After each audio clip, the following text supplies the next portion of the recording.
శ్రోతలకు నా హృదయపూర్వక నమస్కారములు. మన శ్రోతలలో ఒక సోదరి ప్రశ్నను పంపటం జరిగింది. ఆ ప్రశ్న, నేను ప్రస్తుతము భక్తి మార్గములో ఉన్నాను, జపము పూజలు చేసుకుంటున్నాను.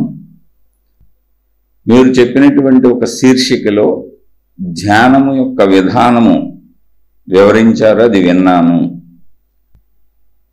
ఈ జపమును ఆ ధ్యాన పద్ధతిలో చేసుకోవచ్చా? అటువంటి అవకాశం ఏమైనా ఉందా? ఈ జపము నిదానముగా ధ్యానములోకి తీసుకువెళ్తుందా, అంటే ధ్యానముగా మారుతుందా? కొంచెం వివరించి చెప్పగలరు. నా లోపల నేను అనేటువంటి శీర్షిక విన్నారు. ఆ శీర్షిక నెంబరు సరిగ్గా గుర్తులేదు ఆవిడికి.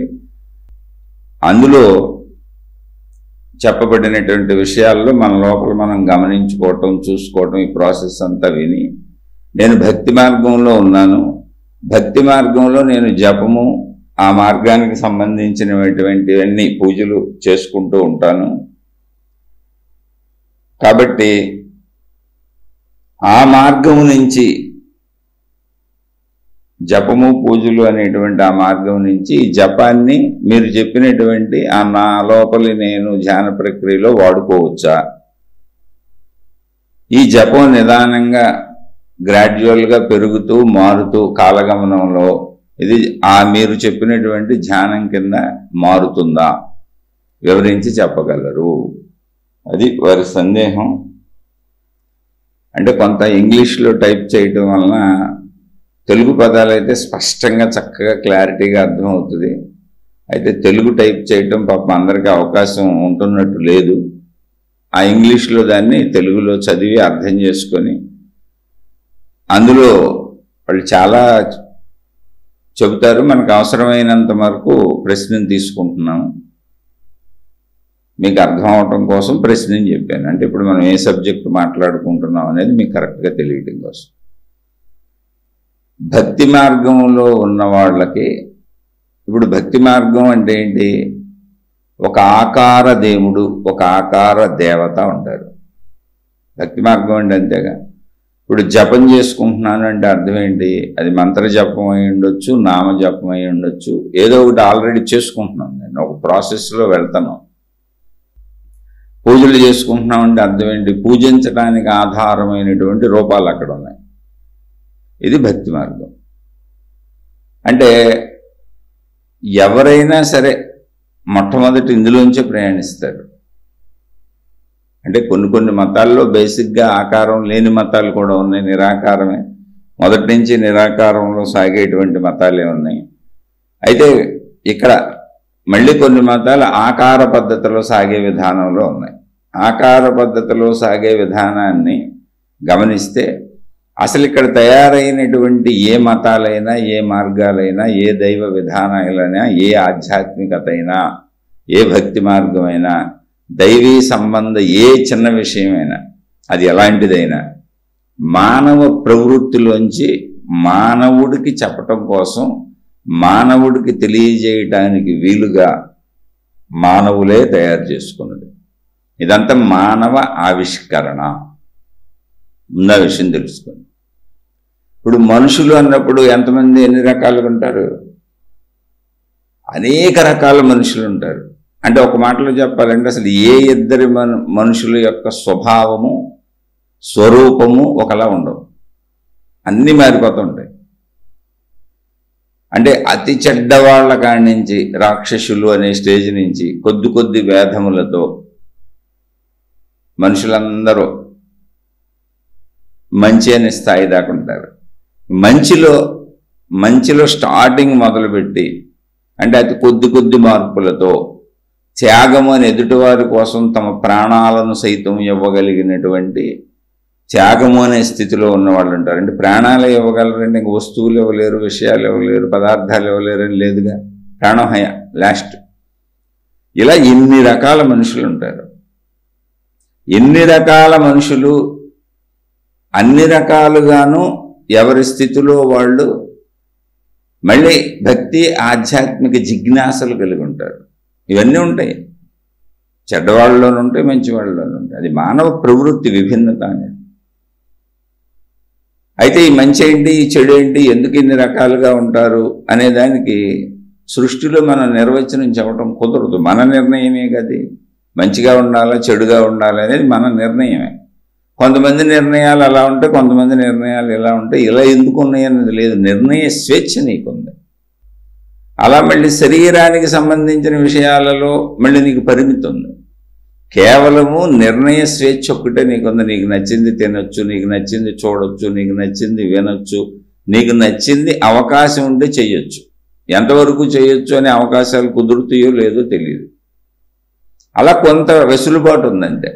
మిగిలింది శరీరపరంగా చూస్తే నువ్వు ఆహారం తిన్నావు, ఒక పరిమితికి మించి తినలేవు.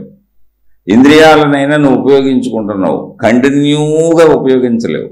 ఒక పరిమితి వరకు ఉపయోగించి మళ్ళీ విశ్రాంతినిచ్చి మళ్ళీ తర్వాత వాటిని ఉపయోగించుకుంటూ ఉంటావు. ఏది సంపూర్ణంగా నీ చేతిలో లేదు, అలానే నీ చేతిలో లేకుండా లేను లేదు. కొంత ఆటో ఫంక్షనింగ్ ఉంది, కొంత మాన్యువల్గా మన చేతిలో ఉంది. ఈ ఆటో ఫంక్షనింగ్ అనేది సృష్టి నడుపుతుంది. మాన్యువల్గా మన చేతిలో ఎంతవరకు ఉన్నది అన్నదే మన ఇష్టములు, అంతే, కోరికలు. ఇప్పుడు బేసిక్గా మనిషిగా మనం ఎవరైనా సరే బేసిక్ పాయింట్ ఏంటంటే అసలు ముందు మనకి రూపాలతో ఉన్నదానినే గుర్తించగలుగుతాం. ఇది అసలు బేసిక్ పాయింట్. ఈ బేసిక్ పాయింట్ని బేస్ చేసుకొని ఎవరైనా ముందు రూపాలతో ఉన్నటువంటి భగవంతుడు ఈ విధానాల్లో ఈజీగా తొందరగా వెళ్ళగలుగుతారు, ఎవరైనా సరే. అయితే ఈ విధానాలలో మనం ప్రయాణిస్తున్న విధానం ఎలా ఉంది అంటే, ఎలా ఉంటుంది అంటే, చెడులో రాక్షసుడు హయ్యెస్ట్, అంటే నీచాతి నీచుడు, ఇంకా అంతకంటే చెడు లేదు. అక్కడి నుంచి కొద్దిగా చెడు తగ్గుతూ మంచికి వచ్చింది. అంటే ఎన్ని రకాలు ఉంటారంటే కోటాను కోట్ల స్వభావాలు ఉంటాయి రాక్షసత్వం నుంచి మంచి వరకు. అలాగే మంచి కొద్దిగా మొదలవుతూ హయ్యెస్ట్ పైకి వెళ్ళిపోయింది త్యాగము వరకు. ఎంతవరకు అంటే తన ప్రాణాన్ని సైతము ఇతరుల కొరకు లెక్క చేయకుండా ఇచ్చేస్తారు అవలేలగా. ఇలా మంచి పెరుగుతూ కోటాను కోట్ల రకాలుగా ఉంటారు. అది లాస్ట్. ప్రాణత్యాగం ఒకరి కోసం లాస్ట్. ఇన్ని రకాల మనుషులు ఉంటారు. ఇన్ని రకాల మనుషులు వీటన్నిటిని, ఈ భక్తి మార్గాన్ని, ఈ దైవ విధానాలను ఫాలో అవుతూ ఉంటారు. ఈ ఫాలో అవటంలో మనం రాక్షసత్వంతో ఫాలో అవుతున్నాం అనుకోండి, అంటే రాక్షస అనే పాయింట్ నుంచి మంచి అనే పాయింట్కి వచ్చే మధ్యలో ఉన్నాం. మంచి దాకా రాలా మనం. మంచి అంటే బేస్, సామాన్య స్థితి ఒకటి ఉంటుంది. అంటే చెడ్డవాడు కాదు, మంచివాడు కాదు, ఈ రెండింటికి మధ్యలో న్యూట్రల్ స్థితి ఉంది. ఇప్పుడు చెడు నుంచి ప్రయాణించుకుంటూ వచ్చాడు, ఆగిపోయాడు అక్కడ, ఇంకా మంచిలోకి రాలా, న్యూట్రల్ ఉంది. ఈ న్యూట్రల్లో నుంచి మంచిలోకి రావాలి, మంచి మొదలు పెట్టాలి. కాబట్టి న్యూట్రల్ స్థితిలో వరకు రావాలి అంటే ముందు చెడు నుంచి ఈ న్యూట్రల్, అంటే మంచికి దగ్గరికి, మంచి మొదలు పెట్టాల. న్యూట్రల్ అంటే మంచికి చెడుకి మధ్యలో ఉన్న సామాన్య స్థితి, మంచి చెడు కానీ సహజ సామాన్య స్థితి, అక్కడ దాకా రావాలి. అక్కడి నుంచి మంచిలోకి వెళ్తాడు. ఇన్ని రకాల మనుషులు ఉంటారు, రావాలి కాదు, ఇన్ని రకాల మనుషులు ఉంటారని చెబుతున్నారు. వీళ్ళందరూ ఈ భగవతత్వాన్ని ఆరాధిస్తూ ఉంటారు. అందరూ ఈ విధానాల్లో సాగుతూ ఉంటారు. అందరూ ఉపయోగించుకుంటారు. అందరికీ అదే ప్రాణశక్తి, అందరిది అదే శరీరం, అందరూ ఉపయోగించుకునేది అదే పంచభూతాలు, అందరూ తినేవి అవే ఆహారాలు, అందరూ జీవించేది అదే సృష్టిలో. అక్కడే ఆయా మనుషుల మధ్యలో కలిసి ఉంటారు. వీళ్ళలో రాక్షసులు ఎవరు, మంచివాళ్ళు ఎవరు, త్యాగ పురుషులు ఎవరు, ఇవన్నీ కూడా వాళ్ళ వాళ్ళ ప్రవర్తన తీరులను బట్టి, ఆయా సందర్భాలను బట్టి గుర్తించగలుగుతాం తప్ప పై తోలును చూసి మనం ఏం చెప్పలేం. వాళ్ళు చేసినటువంటి పనులను బట్టి, వాళ్ళ పరిస్థితులను బట్టి, లేదా బాగా దగ్గరగా వాళ్ళతో ఉన్న వాళ్ళు వాళ్ళని గమనించి, అంటే కొంతమంది పైకి మంచి వాళ్ళుగా కనపడుతూ లోపల చాలా క్రూరంగా ఉంటారు. ఇవన్నీ తెలియదు మనకు, అది దగ్గర వాళ్ళకి అది గమనించినప్పుడు మాత్రమే మనకు అర్థమవుతుంది. అంటే ఏదైనా వ్యక్తపరచబడాలి వాళ్ళ క్రియారూపంలో. అది ఇప్పుడు మనం ఈ రాక్షస నుంచి కొద్దిగా రాక్షసులు, తర్వాత నీచులు, తర్వాత అధములు, అలా కొద్దిగా వేసుకుంటూ వచ్చి కొంచెం పైకి వచ్చి ఈ అధముల నుంచి ఏదో చెడ్డవాళ్ళు, అలా కొద్దిగా వచ్చామనుకోండి, ఏదో నార్మల్గా చెడ్డవాళ్ళు. అక్కడి నుంచి స్వార్థపరులు నార్మల్ చెడు చేస్తారు, నేను నాకు నాది, నా గొడవ నాకు. అక్కడి నుంచి ఇంకొంచెం వస్తే నేను చెడు చేయను మంచి చేయను, స్వార్థపరులు ఆ బ్యాచ్ అనుకుంటున్నాను, న్యూట్రల్. నా స్వార్థం నాది, అవన్నీ నీకు చెడు చేయను, నాది నీకు పెట్టను, నీది నేను లాక్కోను, నాది నీకు పెట్టను అంటే ఒక మినిమం స్వార్థపరులు. మంచోళ్ళు కాదు, చెడ్డోళ్ళు కాదు, కానీ నా బతుకు నా గొడవ నాది, నా బతుకు నేను బతుకుతూ ఉంటా అనే స్థితి ఉంటుంది. ఎంతమందిలో మనం అసలు ఎక్కడున్నామో, రాక్షసుల్లో ఉన్నామా, నీచాతి నీచుల్లో ఉన్నామా, నీచుల్లో ఉన్నామా, అధముల్లో ఉన్నామా అంటే ఇవన్నీ ఊరికనే పదాలు వాడుతున్నా మనకు తెలియదు. ఊరికి ఇన్ని రకాలు ఉంటాయని మీకు అర్థం అవటం కోసం ఉపయోగిస్తున్న పదాలు ఇవి. ఎలాంటి పదాలు ఎన్నైనా తయారు చేసి వాడుకుంటూ ఉండొచ్చు, కాదు ఇన్ని వేల రకాలుగా ఉంటారు, వేలో లక్షలో కోట్లో తెలియదు. అన్ని గుణాలు స్వభావాలు ఉంటాయిగా. ఇక్కడ రాక్షస స్వభావం ఉన్న వాళ్ళందరూ కూడా మనకు పురాణాలు మీరు వెళ్ళి చదువుకుంటే పూర్వ కథలు చరిత్రలు అందించబడినాయి. భగవంతుడి కోసమే తపస్సులు చేసి భగవంతుడి కోసమే అన్నీ చేశారు. అంటే ఏంటి, ఇప్పుడు పూజలు జపాలు తపాలు ఇవన్నీ అయ్యేగా వాళ్ళు చేయాలన్నా ఉన్న ఫార్మెట్ అదేగా, భక్తి మార్గమేగా ఫార్మెట్. తపస్సులు చేశారు భగవంతుడిని పొందడానికి. అంటే ఏ ఫార్మెట్లో వెళ్తే భగవంతుడు ప్రత్యక్షమవుతాడో ఆ ఫార్మెట్ అంతా ఉపయోగించారు. ఉపయోగించి వరాలు పొంది ఆ పొందినటువంటి వరాలతో, వరాలంటే ఏంటి, దైవశక్తిని తమకు అనుకూలంగా మలుచుకునే ప్రయత్నం చేశారు, దైవానుగ్రహాన్ని పొందారు. పురాణాల్లో అదేగా చెప్పబడింది. అయితే దాన్ని దేనికి ఆ ఫార్మెట్లో వెళ్ళారు, ఆ భక్తిలో వెళ్ళారు వాళ్ళు, తమకు అనుకూలమైనటువంటి తాము కావాలి అని సాధించుకోవాలనుకుంటున్నటువంటి విషయాల కోసం. ఇందులో హయ్యెస్ట్ రాక్షసులు ఎవరు అంటే, హయ్యెస్ట్గా భగవంతుడు వరాలు పొంది ప్రపంచం మీద హయ్యెస్ట్గా దాడులు చేసి విపరీతమైనటువంటి శక్తులు సంపాదించుకున్నవాడు. అంటే శక్తులు ఏంటి, విపరీతమైన ధనం, విపరీతమైన అధికారాలు, విపరీతమైన పదవులు, విపరీతమైనటువంటివన్నీ వాళ్ళ దగ్గరికి వచ్చేసినా ఇంకా వాళ్ళ మాట ఇష్టారాజ్యంగా సాగిపోద్దుగా. అలా కొన్ని చరిత్రలో ఎంత అద్భుతం ఉందంటే, ఇప్పుడు భస్మాసురుడు అనేటువంటి ఒక వ్యక్తి, ఒక రాక్షసుడు. రాక్షసుడు అంటే ఏం లేదు, నెగిటివిటీ ఉన్నవాళ్ళు రాక్షసులు అంటే. హాని స్వభావం, స్వార్థపరత్వం ఎంత దూరం వెళ్ళిపోయిందంటే హానికి వెళ్ళిపోయింది. అటువంటి వాడు తపస్సు చేశాడు, అంటే ఫార్మెట్లో వెళ్ళాడు. తపస్సు అంటే ఏంటి, భక్తికి మార్గములో ఒక ఫార్మెట్, భగవంతుడిని ప్రత్యక్షం చేసుకోవడానికి ఏ ఫార్మెట్ ఉందో ఆ ఫార్మెట్లో నిజాయితీగానే వెళ్ళాడు, లేకపోతే భగవంతుడు ప్రత్యక్షం అవడుగా. కానీ అతని నిజాయితీ అంతా దేనికోసము అంటే తన స్వార్థము కోసం. ఆ స్వార్థం ఏంటి, శివుడు ప్రత్యక్షమయ్యాడు. ఆయన శివుడి కోసం తపస్సు చేశాడు, శివుడు ప్రత్యక్షమయ్యాడు. ఏం వరం కావాలి నాయన అని అడిగాడు. అంటే నా తండ్రి, నేను ఎవరు నెత్తి మీద చేయి పెడితే వాళ్ళు భస్మం అయిపోవాలి అన్నాడు. అంటే బూడిద కుప్ప అయిపోవాలి అన్నాడు. అందుకోసం ఉపయోగించాడు ఈ తపస్సు భక్తి ఫార్మేట్నంతా. ఇప్పుడు మీరు చూడండి, చాలామంది మనం వింటూ ఉంటాం, క్షుద్ర పూజలు చేస్తున్నారు, చేతబడులని, ఆ పూజలని ఈ పూజలని. అవి కూడా పూజలే అంటున్నారు. వాళ్ళ బొంద అవి ఏమి లేవు, అసలు ఉండవు. మనుషుల్ని భయభ్రాంతులకు గురి చేసేటువంటి దుష్ట మనస్తత్వం ఉన్నవాళ్ళు దేవుడు ఉంది కాబట్టి దెయ్యం ఉందని కూడా చెబుతూ ఉంటారు. అసలు వాళ్ళ స్వభావంలోనే ఒక దుష్టత ఉంది, చెడు ఉంది. అందుకని వాళ్ళ చెడు ఎప్పుడైతే లోపల ఉందో ఆ చెడు దెయ్యాన్ని కూడా అంగీకరిస్తూ ఉంటుంది. అది ప్రాబ్లం. ఇక్కడ ప్రాబ్లం ఏంటంటే, నువ్వు ఏది అంగీకరిస్తున్నావు, నువ్వు ఏది మాట్లాడుతున్నావు, నువ్వు ఏది చెబుతున్నావు. ఇప్పుడు కొంతమంది దోషాలు ఉన్నాయంటారు, దోష పరిహారాలు అంటారు, అవి చేయాలంటారు, ఈ చేయాలంటారు, నిన్నేదో దుష్ట శక్తులు పీడిస్తున్నాయి అంటారు, నీకు దిష్టి తగిలింది అంటారు, నరదిష్టి అంటారు, అయ్యి అంటారు, ఇవి అంటారు. ఇవన్నీ నమ్మకాలు ప్రజల్లో ఉన్నాయి, కోటాను కోట్లు ఇలాంటివి ఉన్నాయి. ఇప్పుడు నన్ను తిడతారు కూడా, అది కాదండి. ఇక్కడ అర్థం చేసుకోండి, రాక్షస అనేటువంటి నుంచి నార్మల్ న్యూట్రల్ స్వార్థపరుడు అంటే నా గొడవ నేను పడతా, నీకు చెడు చేయను మంచి చేయను అనే వరకు కోటాను కోట్ల స్వభావాల మనుషులు ఉంటారు. వీళ్ళందరూ ఏ భావంలో ఉన్నారో అవన్నీ నమ్ముతూ ఉంటారు. వాళ్ళలో ఉన్న చెడు ఎంత ఉందో ఆ రాక్షసత్వం ఉన్నాడు రాక్షస స్వభావంగా నమ్ముతాడు. భగవత్ తత్వాన్ని కూడా రాక్షస స్వభావంగా వినియోగించుకుందామని నమ్ముతాడు. అలాంటి నమ్మకాలు వాడు ఉంటే వాడు ఆ నమ్మకాలని బయట చెబుతూ ఉంటాడు. ఎందుకని వాళ్ళలో ఉంది చెడు కదా, చెడు ఉంటుందని నమ్ముతాడు. వాళ్ళు చెడు ఉన్నప్పుడు చెడు ఉంటుందని నమ్ముతాడుగా. ఆ చెడుని భగవంతుడికి సమానంగా చేయాలి అనే నమ్మకం వాడికి వస్తుంది ఇప్పుడు. ఎందుకని వాళ్ళు అంత చెడు ఉన్నప్పుడు, అందుకని భగవంతుడికి సమానంగా దెయ్యాన్ని పెడతాడు, భూతాన్ని పెడతాడు. భగవంతుడు కూడా దెయ్యాన్ని భూతాన్ని ఏమీ చేయలేకపోతున్నట్టు, ఇద్దరికి ఘర్షణ పడుతున్నట్టు చూపిస్తాడు. ఇప్పుడు చూడండి, కొన్ని సినిమాలు వస్తుంటాయి ఇమాజినేషన్తో, వాడి భావన ఇది. ఇక్కడ ఉన్నది మొత్తం ఒకటే శక్తి. సైన్స్ చెప్పింది అదే, ఎవరైనా ఆత్మజ్ఞాన విధానంలో మహర్షులు చెప్పింది అదే. మరి ఇన్నెందుకు వచ్చినాయి అంటే మనలో ఉన్న చెడుని బట్టి. రాక్షసత్వంలో ఉన్నాం అనుకోండి, భగవంతుడితో సమానమైనటువంటి ఒక దేవుడు ఉంటాడు, ఒక దెయ్యం ఉంటుంది, ఒక భూతం ఉంటుంది. దానికి ఏ పేర్లని పెట్టుకోవచ్చు. అంటే నేను ఆ పేర్లు కొన్ని చోట్ల ఆల్రెడీ పెట్టారు మతాల్లో. చెబితే ఏమవుతుందంటే ఇప్పుడు ఆ మతం వాళ్ళని అందెడతాం మొదలు పెడతారు.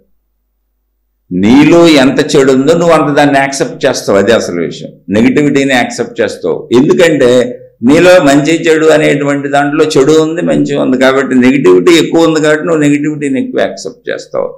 కానీ పాజిటివిటీ వల్ల లాభాలు కలుగుతున్నాయి కాబట్టి దేవుడి కోసం ప్రార్థనలు చేస్తావు.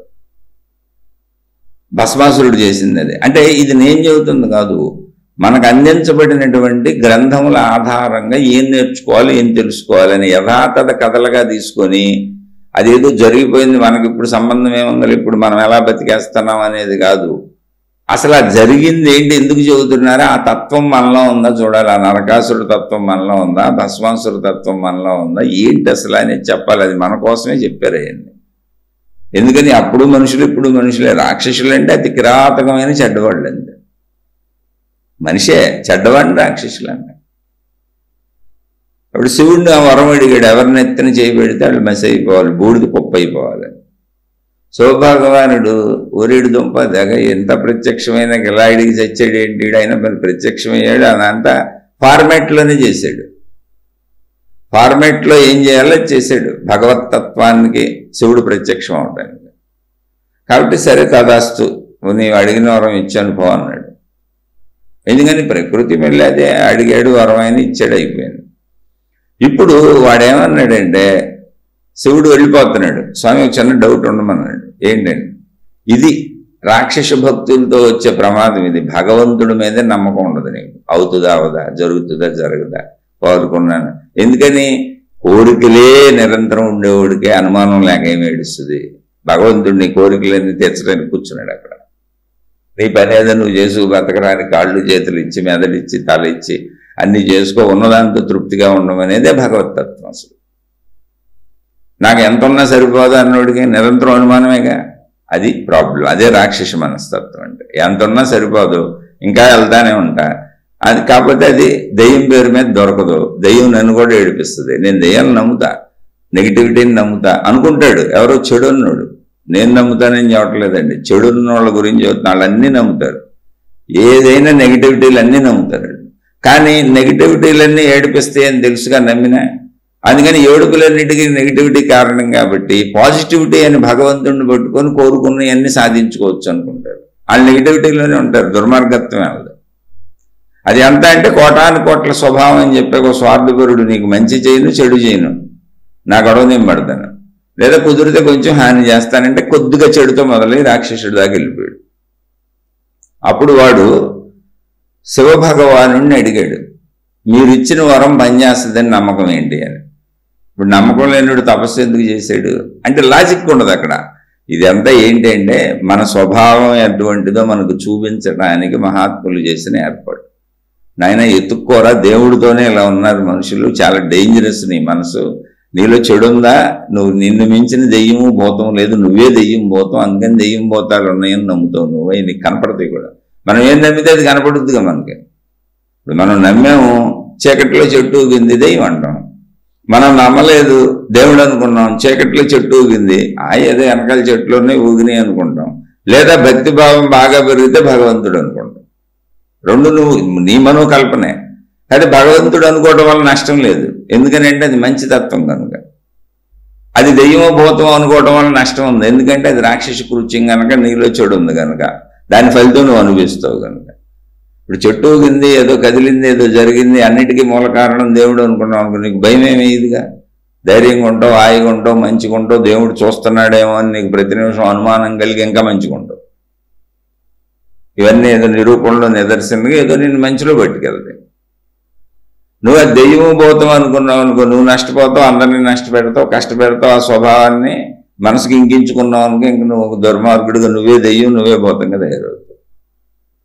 ఇదేమి లేదు, మనలో నెగిటివిటీ ఎంత ఉంటుందో అంత మనం నెగిటివ్ విషయాలను ఒప్పుకుంటాం.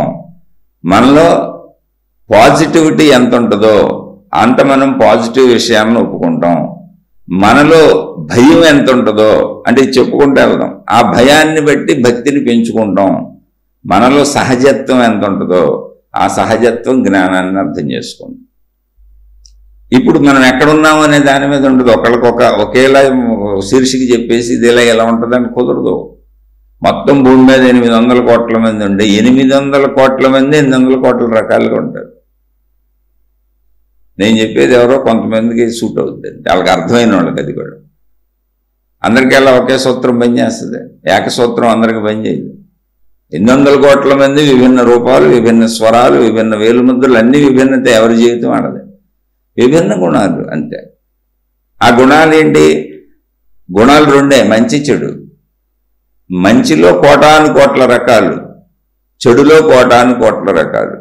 చెడులో హయ్యెస్ట్ రాక్షసత్వం, మంచిలో హయ్యెస్ట్ త్యాగం, అంటే ప్రాణత్యాగం. అంతే, అంతకు మించలేదు. ఆ స్థాయి అది. ఇప్పుడు శివుడిని అడిగాడు వీడు, ఏమని? మీరు ఇచ్చిన వరం అసలు పనిచేస్తుందా పనిచేయదా నేను టెస్ట్ చేసుకోవాలి. మీరు చూడండి, మానవ మనస్తత్వంలో ఉన్న దౌర్భాగ్యం అన్ని గురించి అక్కడ చెప్పారు. నువ్వు ఎవరి కోసం తపస్సు చేసావు? శివుడి కోసం. ఎందుకు చేసావు? ఆయన వస్తాడని నమ్మకం, ఆయన ఇస్తాడని నమ్మకం, అది జరగొద్దని నమ్మకం, లేకపోతే నువ్వు చెయ్యవుగా. మరి చేసి ఆయన వచ్చి ఇచ్చినాక నీకు అపనమ్మకం ఎందుకు కలుగుతుంది అంటే, ఇదే మనం కోరికల కోసం భగవంతుడిని పూజిస్తాం.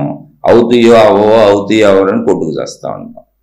అయితేనేమో ఆనందంగా మురిసిపోతాం, అవపోతే మళ్ళీ రెమెడీలు ఎతికి ఈ దేవుడిని వదిలేసి ఇంకో దేవుడు, ఈ గురువుని వదిలేసి ఇంకో గురువు. ఇది నిరంతరం ఇలాగే ఉంటుంది. తప్పులేదు, సామాన్యులైతే ఎవరికి హాని చేయని వాళ్ళకి తప్పులేదు. నేను రాక్షస ప్రవృత్తి విషయం చెప్పాను. ఇప్పుడు ఆ భస్మాసురుడు, ఇప్పుడు శివుడు అన్నాడు, రే పని చేస్తుందిరా, ఇచ్చినాక పని చేయకుండా ఎందుకు ఉంటుంది, చక్కగా పని చేస్తుంది అన్నాడు. లేదు లేదు, మళ్ళీ మీరు వెళ్ళిపోతే నాకు కష్టం కదా, ఇప్పుడు మీ ముందే తేల్చుకోవాలి, కాబట్టి నేను మీ మెత్తినే చేయి పెడతాను అన్నాడు. ఏనండి, ఇది ఈ కథ రాశారు, ఈ కథ మనకు చెప్పారు అంటే ఎంత అద్భుతంగా మనకు వివరించదలిచారు మన భక్తి గురించి. మనకి భక్తి లేకపోతే శివుడు ఎందుకు ప్రత్యక్షం అవుతాడు? వరం ఇచ్చిన ఆయన నెత్తినే చేపెడతానన్నాడు. ఇదేంటండి ఇది? మరి ఇప్పుడు మనం తపస్సులు చేస్తే దేవుళ్ళు రారు, మనకు వరాలు ఎవరు, మనకు ఎదురుగుండా కనపడరు. మనం ఆ భగవంతుడిని ఎత్తిని చేయబెట్టడం ఏంటంటే, అప్పుడేమన్నా ఒకవేళ భస్మాసుడు కనపడ్డారేమో ఆ కాలంలో, ఆ యుగంలో, మనకు తెలియదు కదా. ఇప్పుడైతే జరగదు కదా ప్రాక్టికల్గా. దీన్ని ఎలా అన్వయించుకోవాలి ఏంటంటే, దేవుడి పేరు మీద ప్రజల్ని మోసం చేస్తూ దేవుళ్ళే అయిపోయి, మేమే దేవుళ్ళు, మమ్మల్ని పూజించండి, మీ డబ్బులు ఇవ్వండి, మీ సేవలు ఇవ్వండి అని సమూహాలను ఏర్పరుచుకొని ప్రజలను మోసం చేసే బ్యాచ్లో ఉన్నటువంటి వాళ్ళందరూ భస్మాసురులే దేవుడిని ఎత్తించేయబెడతాం కాదు. అది దేవుడిచ్చిన తెలివిని, దేవుడిచ్చిన ప్రజ్ఞని, దేవుడిచ్చిన ఇంటెలిజెన్స్ని, దేవుడిచ్చినటువంటి శరీరాన్ని, మనసుని అలా వాడుకొని సమూహాలు తయారు చేసుకొని దైవ మార్గంలో నడుపుతున్నాం అంటూ ప్రజల్ని వాళ్ళ నుంచి డబ్బులు సేకరించి గొప్ప గొప్పవాళ్ళు అయిపోయి ఆడితో అన్ని అనుభవిస్తూ వాళ్ళ ఇష్టానురాజ్యంగా మనుషుల్ని తప్పుదోవ పట్టించి మన ఇష్టం వచ్చినట్టుగా వీళ్ళని నడిపించేయొచ్చని వాళ్లే దేవుళ్ళుగా పూజలు అందుకుంటున్నారే, వాళ్ళు దేవుడిని ఎత్తిని చేయబెట్టే భస్మాసురులు కాదా? ఎవరో ఒకళ్ళు మోసగాళ్ళు అయితే, నేనంది చెడ్డవాళ్ళు అయితే. ఎందుకంటే అలా చాలామంది కోటాను కోట్ల మంది భక్తులు ఉన్నవాళ్ళు కూడా గురువులు, మహాత్ములు చెడ్డవాళ్లుగా నిరూపించబడ్డారు, జైళ్లలో ఉన్నారు, కొంతమంది పారిపోయారు, కొంతమంది వెలిగిపోయిన సంస్థలన్నీ మూతలకు వచ్చేసినాయి, గవర్నమెంట్లు పట్టుకున్నాయి, విపరీతమైన డబ్బు, వాళ్ళ నేరాలు, ఆర్థిక నేరాలు, అనేక నేరాలు బయటపడినాయి. వీళ్ళందరూ భస్మాసురులే, ఇలాంటి వాళ్ళు ఉంటారు. అప్పుడు శివుడు ఏం చేశాడు? కథ ప్రకారం ఆయన పారిపోయాడు. వీడు ఇప్పుడు నానెత్తిని చేయబెడతాడు, వాడు నేనెత్తిని చేయబెడతాన్ని వెంటపడ్డాడు.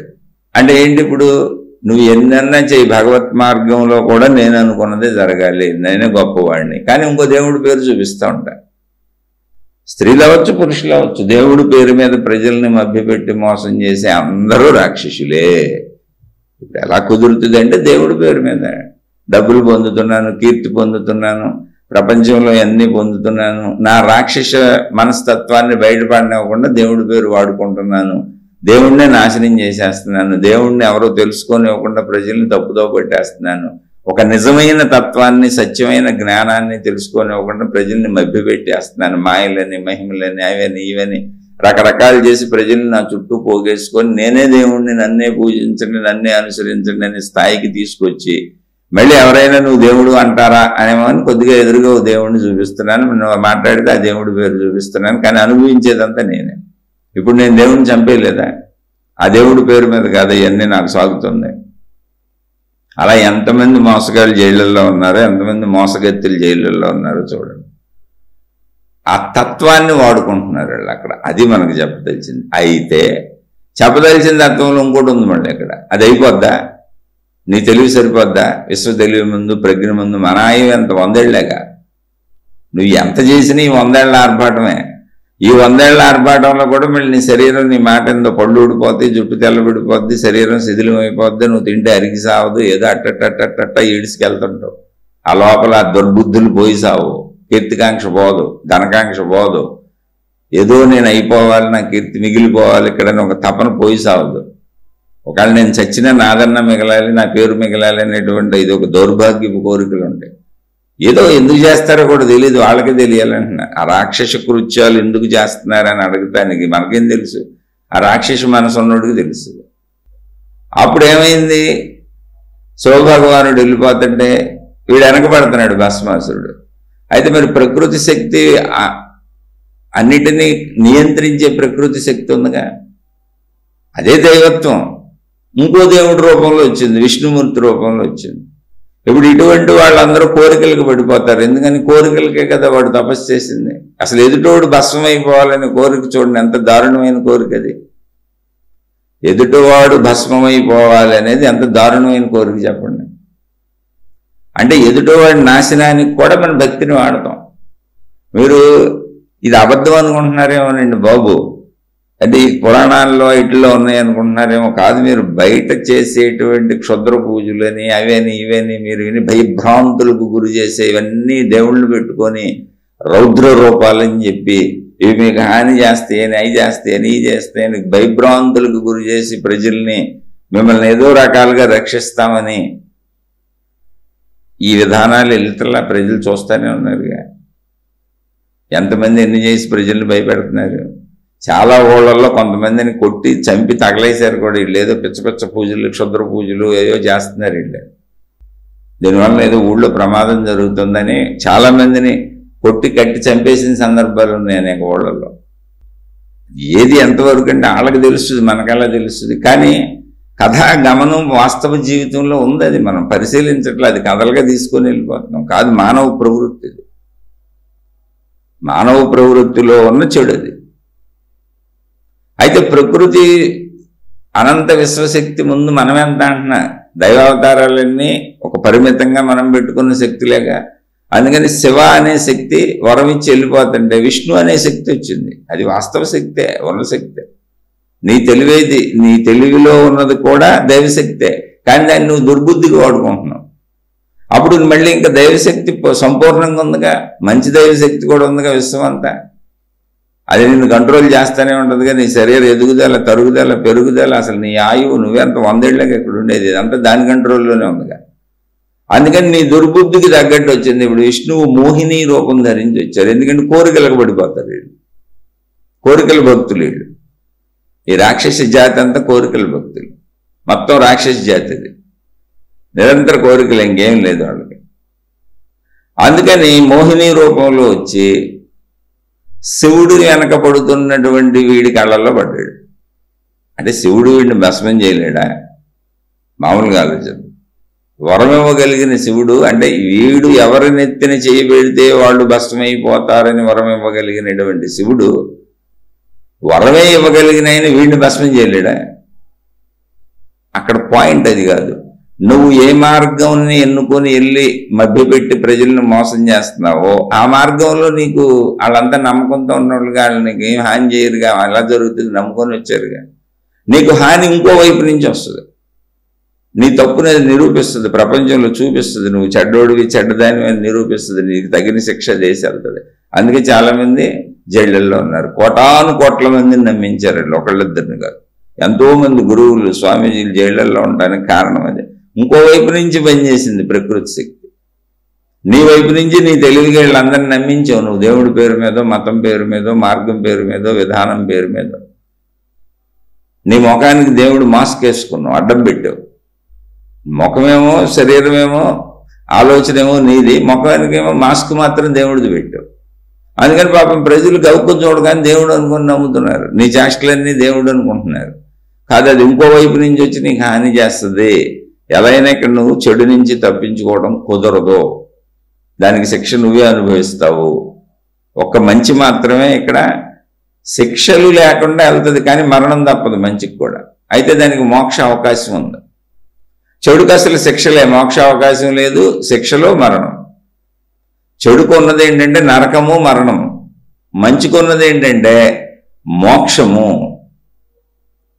చక్కగా ఉన్నంతకాలం స్వర్గము, స్వర్గము మోక్షము. అంటే జీవించినంతకాలం హాయిగా సాగిపోద్ది, సుఖంగా సాగిపోద్ది మోక్షము.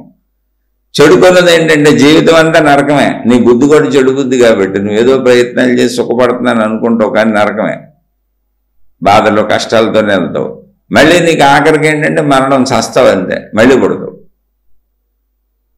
ఇది మంచి చెడులకు ఉన్నటువంటి మంచి చెడు రెండు మనిషిలోనే ఉంటాయి. దేన్ని డెవలప్ చేసుకుంటావు చూసుకో. కోరిక భక్తి కనుక భస్మాసురుడిది మోహిని రూపంలో వచ్చి శివుడికి వెనకబడుతున్న వీడికి మోహిని రూపంలో కనపడ్డాడు. మోహిని అనేటువంటి అమ్మాయి, అందమైన అమ్మాయి. వీడు ఇప్పుడు శివుడిని వదిలేశాడు, ఈ అమ్మాయి వెనకబడ్డాడు. ఎందుకని కోరికలుగా ఇంద్రియ లోలత్వంతో భక్తి చేస్తే, ఇది భక్తి అనండి, శివుడు ప్రత్యక్షం అయ్యాడు.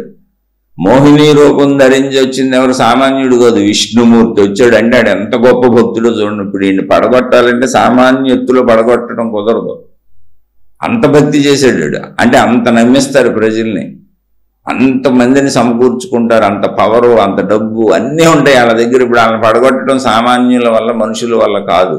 భగవంతుడు కూడా ప్రత్యేకమైనటువంటి ఒక ప్రణాళిక వేసుకొని పడగొట్టాలి. భగవత్ శక్తి కూడా, ప్రకృతి శక్తి కూడా. అదే అక్కడ సూచించబడింది. అంటే నాకు అందింది చెబుతున్నా, నా అన్ని కరెక్ట్ అనుకోబాకుండా ఒక విశ్లేషణ, నచ్చితే తీసుకోండి, నచ్చకపోతే వదిలేసింది. నేను నా జీవితంలో ఇవన్నీ గ్రహించి సామాన్యంగా బ్రతకటం, మంచిగా బ్రతకటం చాలా మంచిది, ఉన్నదాంట్లో తృప్తిగా ఉండటం ఇదంతా మంచిది. చక్కగా ఆత్మజ్ఞానం మంచిది. ఎందుకు ఈ కోరికలు, ఈ గొడవలు, ఇదంతా మనకి ఎందుకు? ఈ కోరికల వ్యక్తి భగవత్ శక్తికి తెలీదా? కోరుకుంటే చేతులు ఇచ్చిందా, కోరుకుంటే కాళ్ళు ఇచ్చిందా, కోరుకుంటే కళ్ళు ఇచ్చిందా, కోరుకుంటే ఇంత అద్భుతమైన శరీరం ఇచ్చిందా? అసలు ఈ శరీరాన్ని ఇలా ఉండాలి, కళ్ళు ఎక్కడ ఉండాలి, ముక్కు ఎక్కడ ఉండాలి, ఇవన్నీ ఎక్కడ ఉండాలి, వీటికి సుఖాలు ఉండాలి, ఇంద్రియాలు ఉండాలి, ఇంద్రియ సుఖాలు ఉండాలి, నాకేం తెలుసు? నేను కోరుకున్నాను. కోరుకోకుండా ఇంత అద్భుత శరీరాన్ని ఇచ్చి, కోరుకోకుండానే ఈ శరీరానికి అవసరమైనవన్నీ బయట ఇచ్చి, అవి అనుభవించడం ద్వారా నువ్వు ఆనందంగా బతకొచ్చని 100 ఏళ్ళ ఆయుష్ ఇచ్చి, అన్నీ ఇచ్చి ఇక్కడికి పంపితే ఇంకా నేను కోరుకునేది నా బొంద, నా ప్రయత్నం ఏదో ఇచ్చిన దాంతో, ఇవ్వబడిన దాంతో హాయిగా బతికితే సరిపోద్ది కదా అనే జ్ఞానం నాకు అనిపించి, అంటే ఇవన్నీ చదువుకున్నాక, ఆధ్యాత్మిక చదువు, ఆత్మజ్ఞాన చదువు, 35 ఏళ్ల నుంచి భక్తి మార్గాలు, కోరికల ప్రయాణాలు ఇవన్నీ చేసినాక అనిపించి, దీనికి బెస్ట్ ఆత్మజ్ఞానం చదువు, ఆధ్యాత్మిక చదువు చదువుకొని చక్కగా ఈ కోరికలు గీరికలు అన్నీ వదిలేద్దాం. మనకి ఏది ఇవ్వాలో అది ఇవ్వబడుతుంది. మన ప్రయత్నంతో మనకు వచ్చిందంతా తృప్తిగా ఉందాం. ఎందుకంటే కోరుకోకుండానే మనకు శరీరం నుంచి అన్నీ సమకూర్చబడింది. ఇప్పుడు కోరుకుంటే ఎక్స్ట్రా ఎందుకు వస్తాయి? కష్టపడితే వస్తాయి. నువ్వు కోరుకోకపోతే, వాటిని కష్టపడకపోతే నీకు ఏది రాదు. కోరికతో సంబంధమే ఉంది అక్కడ, నీ కష్టం మీద ఉంది. కానీ కోరిక ఎందుకంటే ఆశ, అత్యాశ, దురాశ కోరికను కలిగిస్తుంది. అదిగో అప్పుడు కోరిక భక్తులు కనుక వీడు వెళ్తున్న పని మర్చిపోయాడు. అంటే కోరిక అనేది ఏంటి? అనేక వైపులు లాగేస్తూ ఉంటుంది. ఒక కోరిక కాదు, అనేక కోరికలు. ఇప్పుడు శివుడిని వదిలేశాడు. నెత్తి మీద చేయి పెడితే భస్మం అవుతాడా లేదా అనే టాపిక్ మర్చిపోయాడు. మోహినిని చూడంగానే ఇటు తిరిగిపోయాడు. బ్రహ్మాండంగా కనబడింది మోహం, అద్భుతమైన అమ్మాయి. ఇప్పుడు ఆమె దగ్గరికి వెళ్ళిపోయాడు. ఆమె ఉయ్యారాలు పోతూ మనవుడిని పలకరించింది. అంటే ఏంటి? ఇంకో ప్రకృతి శక్తి. శివశక్తి అలా వరం ఇచ్చి వెళ్ళిపోయింది. శివుడు దగ్ధం చేయలేక కాదు, ఆయనేగా వరాలు ఇచ్చింది. వరం ఇచ్చిన మార్గంలోనే దగ్ధం చేయటం ఎలా కుదురుతుంది? నీకు కుదరదంటే చేయలేక కాదు, లాజిక్కి సరిపోదు. అది అంటే ధర్మంగా ఉండదు. నేనే వరం ఇచ్చి నేనే చంపడం ఎందుకని వెళ్ళిపోయాడు ఆయన. ఆడేదో తపస్సు చేశాడు, ప్రత్యక్షమయ్యాను, మళ్ళీ నేనే వరం ఇచ్చాను, నేనే చంపడం ఎందుకులే సావనే అని వెళ్ళిపోయాడు. ఇప్పుడు మరి అది ఒక శక్తి, శివశక్తి. మరి విష్ణు శక్తి ఉందిగా, ఇప్పుడు అది వచ్చింది.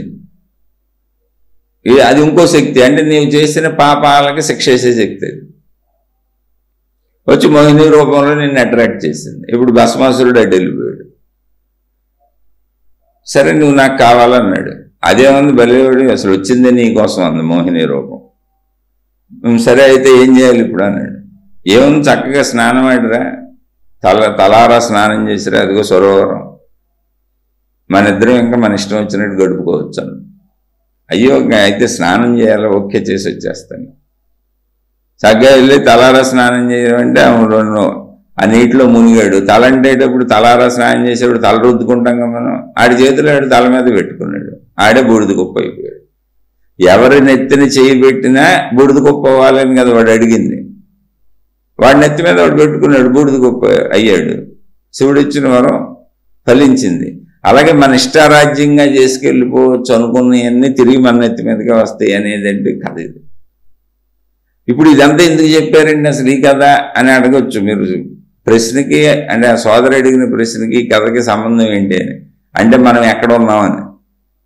భక్తి గ్రాడ్యువల్గా ధ్యానంలోకి వెళ్తుందా, ధ్యానం జ్ఞానంలోకి వెళ్తుందా, జ్ఞానం మోక్షంలోకి వెళ్తుందా, ఇవన్నీ కుదురుతాయా అంటే చెడు అనే దాంట్లో ఉన్న ఎవరికి కుదరదు. రాక్షసత్వం నుంచి స్వార్థం వరకు నా గొడవ నేను పడతాను, నేను ఎవరికి మేలు చేయను, నేను అంటే పూర్తి రాక్షసత్వం అంటే అసలు దేవుణ్ణే చంపేసే స్థితి. దానికి ఉదాహరణలు ఇందాక చెప్పాను. అక్కడి నుంచి స్వార్థం వరకు అంటే ఒక న్యూట్రల్ స్టేజ్. ఏంటంటే చెడు చేయను మంచి చేయను, నా గొడవ నేను పడతాను అనే న్యూట్రల్ స్టేజ్లో ఉన్న వాళ్ళకి కూడా రాదు. ఎందుకని మొత్తం కోరికలతో ఉంటారు వాళ్ళు.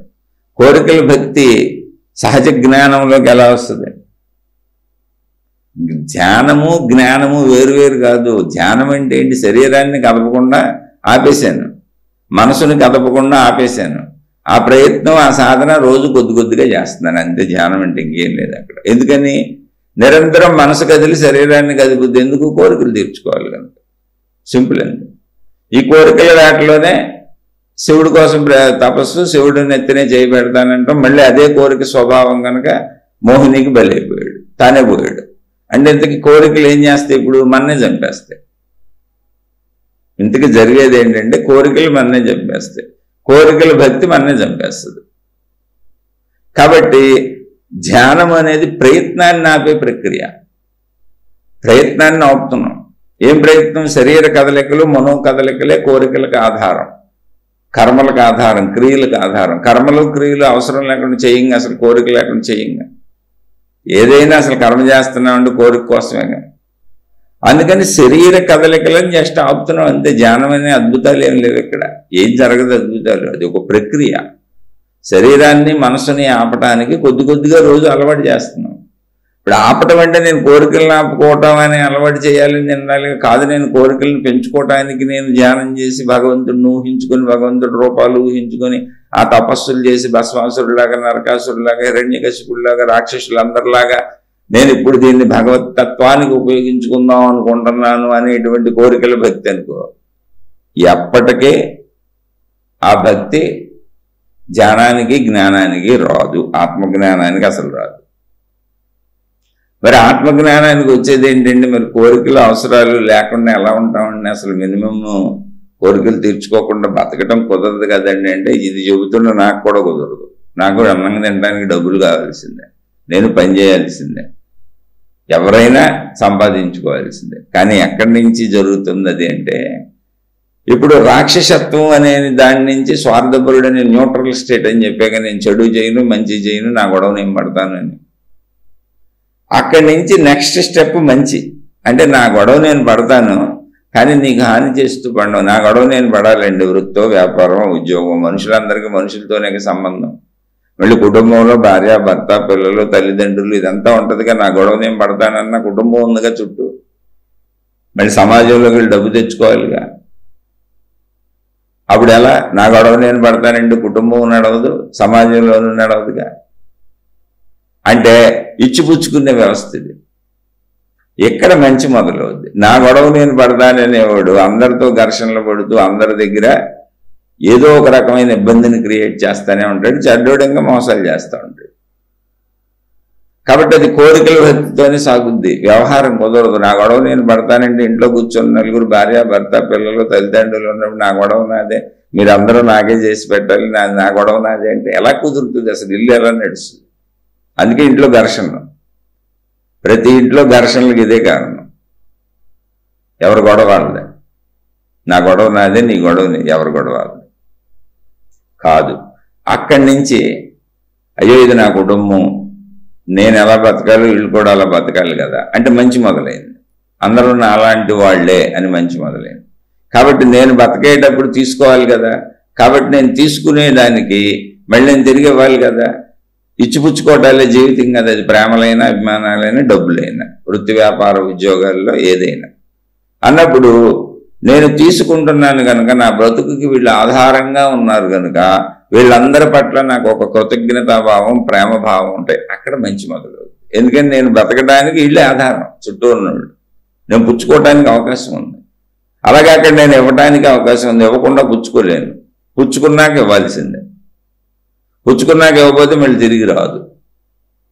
ఇది సూత్రం. ఇక్కడ చెడ్డోళ్ళు బలవంతంగా లాక్కునే ప్రయత్నం చేస్తారు. అది తెలివిగా నటించవచ్చు, మోసం చేయొచ్చు. ఇక ఇదంతా చెడు రకరకాలు. నటన అవ్వచ్చు, మోసం అవ్వచ్చు, డైరెక్ట్గా దుర్మార్గం అవ్వచ్చు, ఏదైనా ప్రవృత్తిని బట్టి. ఇందులో మంచికి ఎవరు వస్తారంటే మంచి మొదలైంది అందరూ నాలాంటి వాళ్ళేనే. వాళ్ళు ఇచ్చిపుచ్చుకోవటాలు సరి సమానంగా ఉంటాయి. అయ్యో పాపం నాకు ఇచ్చారని ఒక మంచి భావన కూడా ఉంటుంది. అక్కడి నుంచి మొదలవుతుంది. తీసుకోవద్దని చెప్పలా, అలా సద్భావంతో తీసుకో. సద్భావంతో తీసుకున్నప్పుడు నీకు అందింది కదా, అందినప్పుడు కృతజ్ఞత ఉంటుంది, ప్రేమపూర్వక భావన ఉంటుంది. అప్పుడు నువ్వు ఎదుటి వాళ్ళకి ఇచ్చేటప్పుడు కూడా అలా ఇస్తావు. అలా ఇచ్చిపుచ్చుకోవడాలన్నీ సరిగ్గా ఉన్న భక్తి నుంచి మొదలైన వాళ్ళు ఎవరైతే ఉంటారో వాళ్ళు భక్తిని ఎలా వాడుకుంటారంటే తమ గుణాలను సరి చేసుకోవడానికి వాడుకుంటారు. అంటే నేను పుచ్చుకున్నంత ఇస్తున్నానా లేదా, నేను ప్రేమనో, అభిమానాన్నో, ధైర్యాన్నో దేన్నో పుచ్చుకుంటూ ఉంటాను, డబ్బును. ఇవి లేకుండా కుదరదు. ఇక్కడ నేను పుచ్చుకున్నంత తిరిగిస్తున్నానా లేదా, ఎదుటి వాళ్ళకు కూడా అంత ఉపయోగకరంగా ఉన్నానా లేదా, వాళ్ళని ఉపయోగించేసుకుంటున్నానా. ఇలా భక్తిని తనను తాను పరిశీలించుకోవడానికి, గమనించుకోవడానికి వాడుకుంటారు మంచి నుంచి మొదలైన వాడు.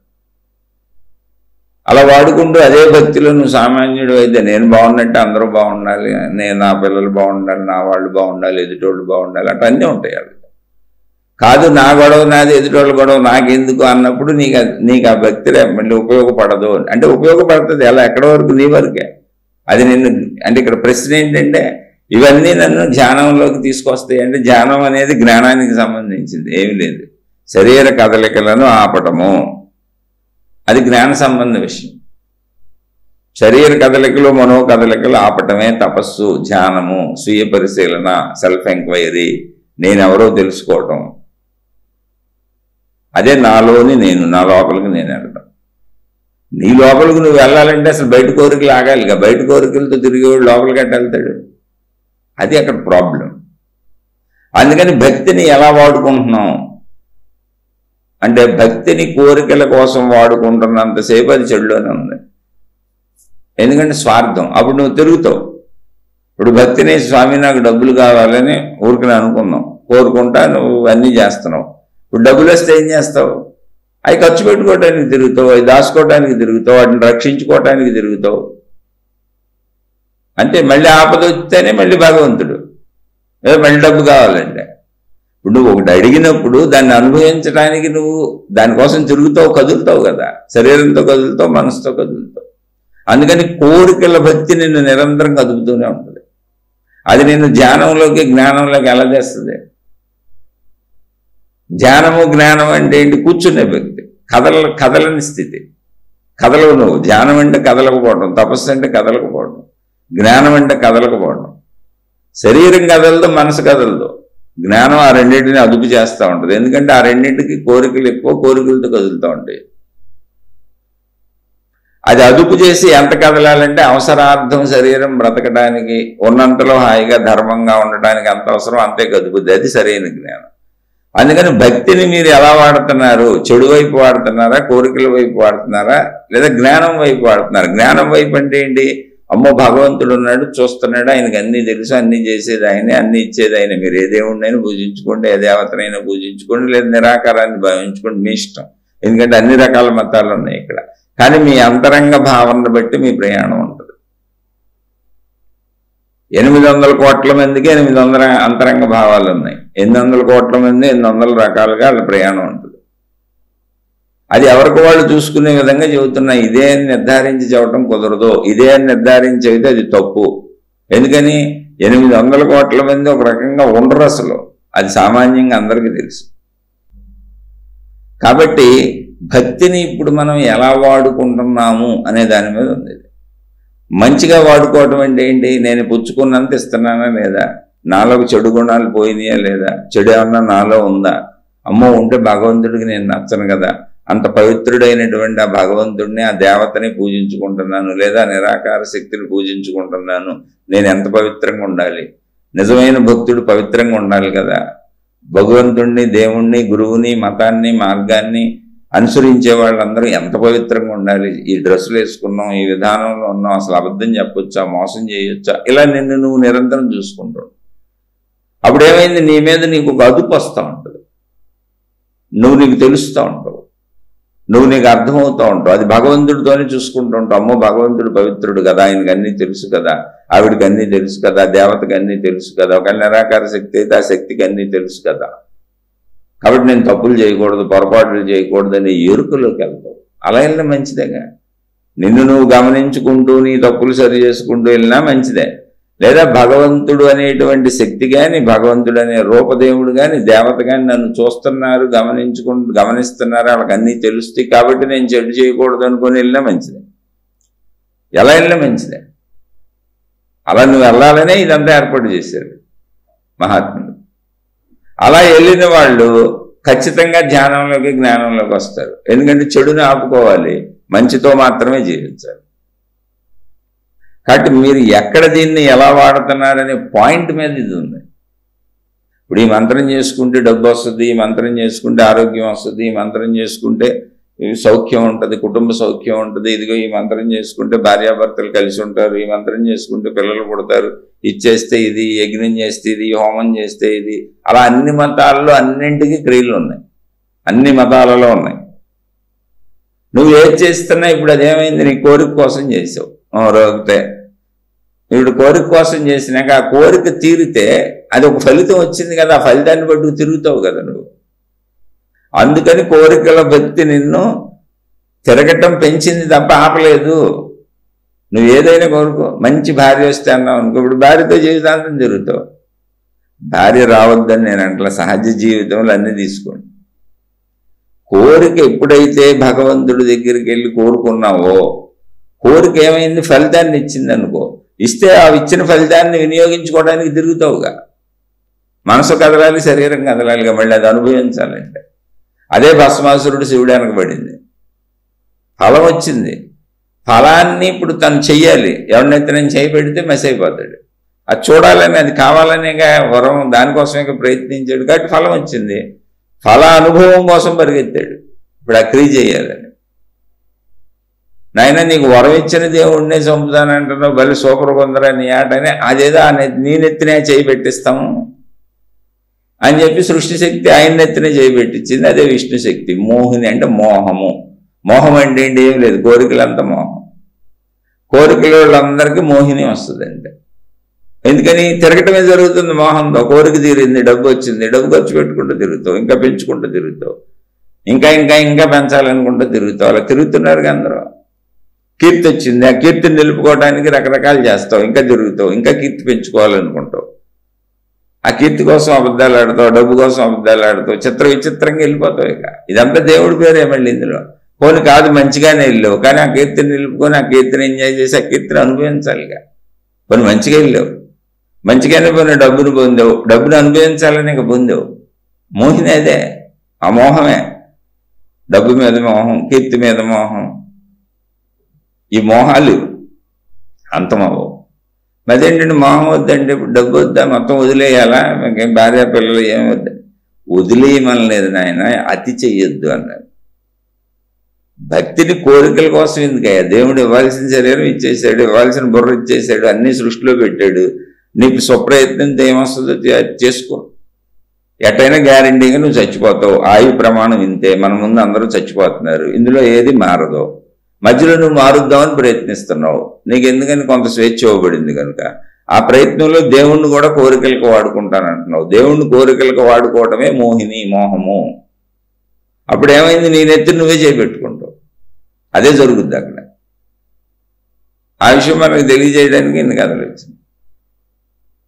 మరి అడగకుండా ఎలాగంటే అడగటం అనేది ఒక ధర్మపరమైన విధానం ఉంది. అయ్యా నా కష్టం నేను పడ్డాను, నువ్వేమిస్తే తీసుకొని హాయిగా ఉంటాను. అడగటమేది. కష్టపడొద్దని ఎవరు చెప్పారు? పని చేయొద్దని ఎవరు చెప్పారు? దేవుడికి బాధలు చెప్పొద్దని ఎవరు చెప్పారు? అడగొద్దని ఎవరు చెప్పారు? అసలు దేవుణ్ణి సరిగ్గా నమ్మితే నీకు బాధలే రావు, నువ్వు తప్పులే చేయవుగా. అసలు బాధలు ఎందుకు వచ్చినాయి? తప్పుల్లోంచి వచ్చినాయి. నువ్వు సరిగ్గా నమ్మితే బాధలే ఉండవు, ఎందుకంటే నువ్వు తప్పులే చేయవు కనుక. ఉన్నదాంతో సంతృప్తిగా ఉన్నోడికి దుఃఖమే లేదు. సంతృప్తి లేనోడికి కదా దుఃఖము. మళ్ళీ నేనేదో చేయాలని మొదలు పెడతాడు. అందుకని నువ్వు ఫలితాన్ని ఆశించి చేస్తున్నావా కోరికల భక్తి అనేది, లేదా గుణమార్పు భక్తి? నిన్ను నువ్వు గమనించుకుని అమ్మో దేవుడికి అన్నీ తెలుస్తూ తప్పులు చేయకూడదని భయించేతనైనా నువ్వు తప్పులు చేయకుండా ఉంటున్నావా? భయించేతనైనా నువ్వు తప్పులు చేయకుండా ధర్మ జీవితం గడుపుతుంటే ఖచ్చితంగా నువ్వు ధ్యానానికి, జ్ఞానానికి, నీలో నిన్ను గమనించుకోవటానికి, నాలోని నేను చూసుకోవటానికి వస్తావు.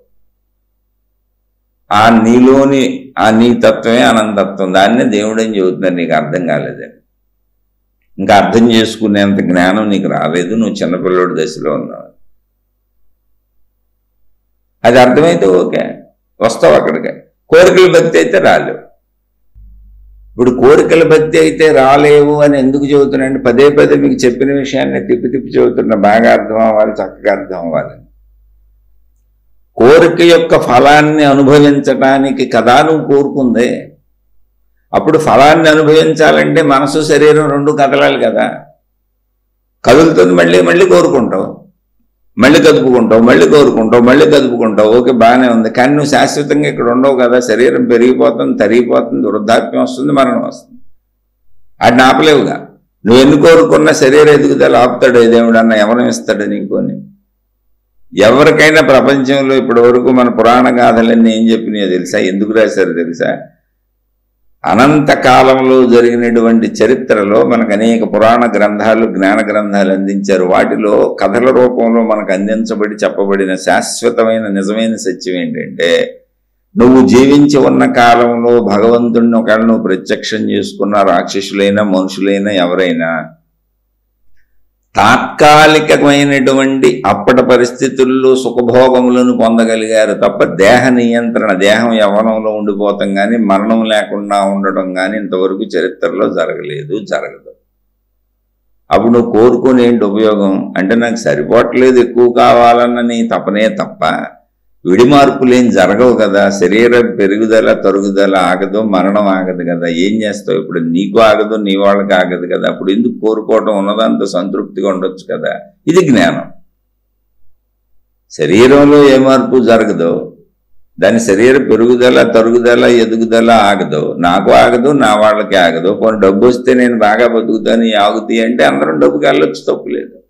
ఫలానా జపం, ఫలానా యజ్ఞం, ఫలానా యాగం, ఫలానా అదేదో ఇది ఫలానా మతంలో చెప్పింది, ఫలానా విధానం చేస్తే నా శరీరం ఎదుగుదల ఆగుద్ది, తరుగుదల ఆగుద్ది, ఆరోగ్యంగా ఉంటుంది, నేను యవ్వనంలో ఉంటాను, నాకు ఎటువంటి ప్రాబ్లమ్స్ ఉండవు, హాయిగా ఉంటాను, శాశ్వతంగా ఇక్కడే యవ్వనంగా ఉండిపోతానంటే చెయ్యొచ్చు. అందులో తప్పే ఉంది. అసలు శాశ్వతత్వం అసలు దేహానికి లేదు.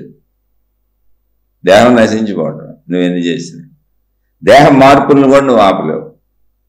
కావాలంటే జుట్టుకు రంగేసుకో, నీ తాపత్రయం అంతే. జుట్టు ఊడిపోతుందంటే జుట్టుకు రంగేసుకో, బట్టతలు వచ్చిందంటే విగ్గులు పెట్టుకో. ఇవన్నీ మనిషి తయారు చేసుకున్నాడు.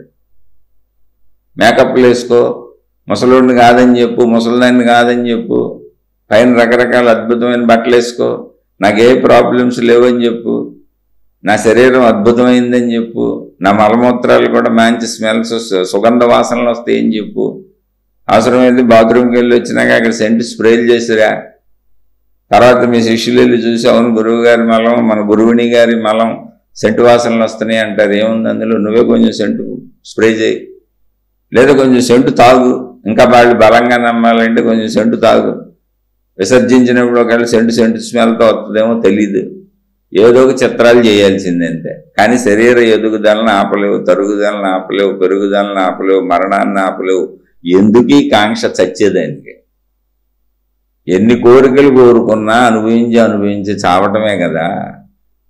ఏంటి మరి ఇది? చదివి చదివి చదివి చావంగనేటికి ఎందుకు చదవటం? వృత్తి వ్యాపార ఉద్యోగాల కోసం. అబ్బో, చిన్నపిల్లల్ని తీసుకెళ్ళి నర్సరీలోంచి పారించి చదివేస్తాం. నర్సరీ నుంచి మొదలు 25 ఏళ్ళు చదువుతారు జైలు శిక్షలాగా. ఏంటి? ఓన్లీ డబ్బు సంపాదన కోసం. అది తప్పేమంటారా? ప్రపంచం అలా ఉంది కాబట్టి వెళ్ళండి. కానీ విషయం చెబుతున్నాను, చదివి చదివి చదివి చావంగనేటికి ఎన్ని చేసినా ఏముంది? డబ్బు సంపాదించుకుంటారు, వృత్తి వ్యాపార ఉద్యోగాలు ఏదో బతుకుతారు, చేసుకుంటారు, చచ్చిపోతారు, అంతే అయిపోయింది. చావులేని చదువు చదవవలయు. చావులేని చదువు ఉంటుందండి ఎక్కడన్నా? అంటే అదే ఆత్మజ్ఞానం. అయినా ఏంటంటే ఆత్మజ్ఞానం చదువుకుంటే చావరా అండి? మేము చావనా, ఉండిపోతాను. మరి తెలియకన్నాళ్ళు నేను దేవుణ్ణి అనవసరంగా పూజిస్తున్నానని చెప్పండి బాబు, ఆత్మజ్ఞానంలోకి వచ్చేస్తాం. అసలు మీ అడ్రస్ ఏంటో చెప్పండి, మీ మతం, మీ విధానం, మీ పద్ధతి చెప్పండి. మేమంతా ఇప్పుడు మిమ్మల్ని అనుసరించేస్తాం, మీ వెనక వచ్చేస్తాం. ఇప్పుడు దాకా ఉన్న దేవుళ్ళు విధానాలు వదిలేస్తామంటారు. చౌలేంది ఒకటి ఉందని చెప్పామంటే మొత్తం మన వెనక వచ్చేస్తుంది, కొత్త మతం అయిపోద్ది. కాదు నాయన, చావులేని చదువు చదవగలవు అంటే శరీరానికి చావు లేదని కాదు, శరీరం నువ్వు కాదని, చచ్చేది నువ్వు కాదని. ఇదేంటండి బాబు ఈ ట్విస్ట్ ఏంటండి మళ్ళీ? అవునాయన, నువ్వు శరీరం నేను అనుకోవటం వలన నేను చేస్తున్నాను అనుకుంటున్నావు. ఎందుకని? ఆధ్యాత్మిక చదువు, ఆత్మజ్ఞానం చదువుకోలేదు కాబట్టి, నా లోపలికి వెళ్ళి నా నేను చూసుకోలేదు కాబట్టి. కనీసం నువ్వు లోపలికి వెళ్ళన్నా చూసుకో, నీకు అర్థమవుద్ది. అది చూసుకోవాలన్నా మళ్ళీ అది ఆధ్యాత్మిక చదివే, ఆత్మజ్ఞానం చదివే. అది కరెక్ట్గా చెప్పాలి ఏం చూసుకోవాలి, లేకపోతే కోరికలు చదువు అవుద్ది. లోపలికి వెళ్ళి మళ్ళీ కోరికలు భక్తితో కూర్చుంటావు. ఇప్పుడు అందరూ చెప్పేస్తున్నారు, నన్ను రోజు అడుగుతారు, ఏమండి ఆకర్షణ సిద్ధాంతం ఉందంట, లా ఆఫ్ అట్రాక్షన్ ఉందంట, మనం ఏమనుకుంటే డబ్బులు అనుకుంటే డబ్బులు, ఏమనుకుంటే వచ్చేస్తాయంట, దాని మీద ఒక శీర్షిక చెప్పండి అని ఇప్పటికి కొన్ని 100,000 మంది పెట్టారు. నేను చెప్పేది నాకు తెలియదండి, నేను అందులో నిష్ణాతుడిని కాదు, నేను చెప్పలేను, నాకు రాదు, ఆ విషయం అసలు తెలియదు. ఇప్పుడు ఆకర్షణ సిద్ధాంతం పనిచేస్తుంది అంటండి, మీరు డబ్బులు అనుకుని డబ్బులు వచ్చేస్తాయండి మీకు.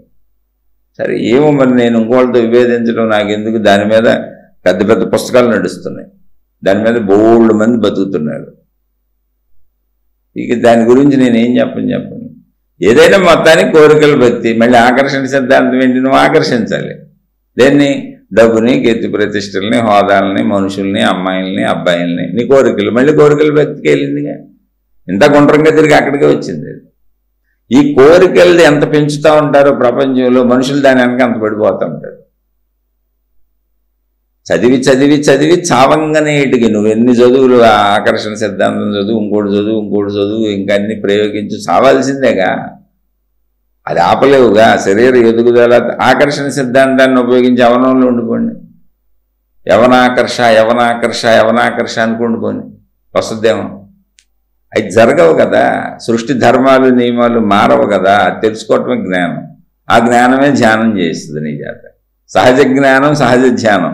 ధ్యానం ఏంటంటే ఏం లేదు, మనసుని శరీరాన్ని తిప్పడానికి అలవాటు చేసేసాను, ఇప్పుడు కూర్చోవడానికి అలవాటు చేస్తున్నాను అంతే. కదలకుండా ఉండడానికి కొద్దిగా అలవాటు చేస్తున్నాను. ఒకరోజు కుదరదు కాబట్టి, ఎందుకంటే సంవత్సరాలు నేను తిరిగేశాను కాబట్టి.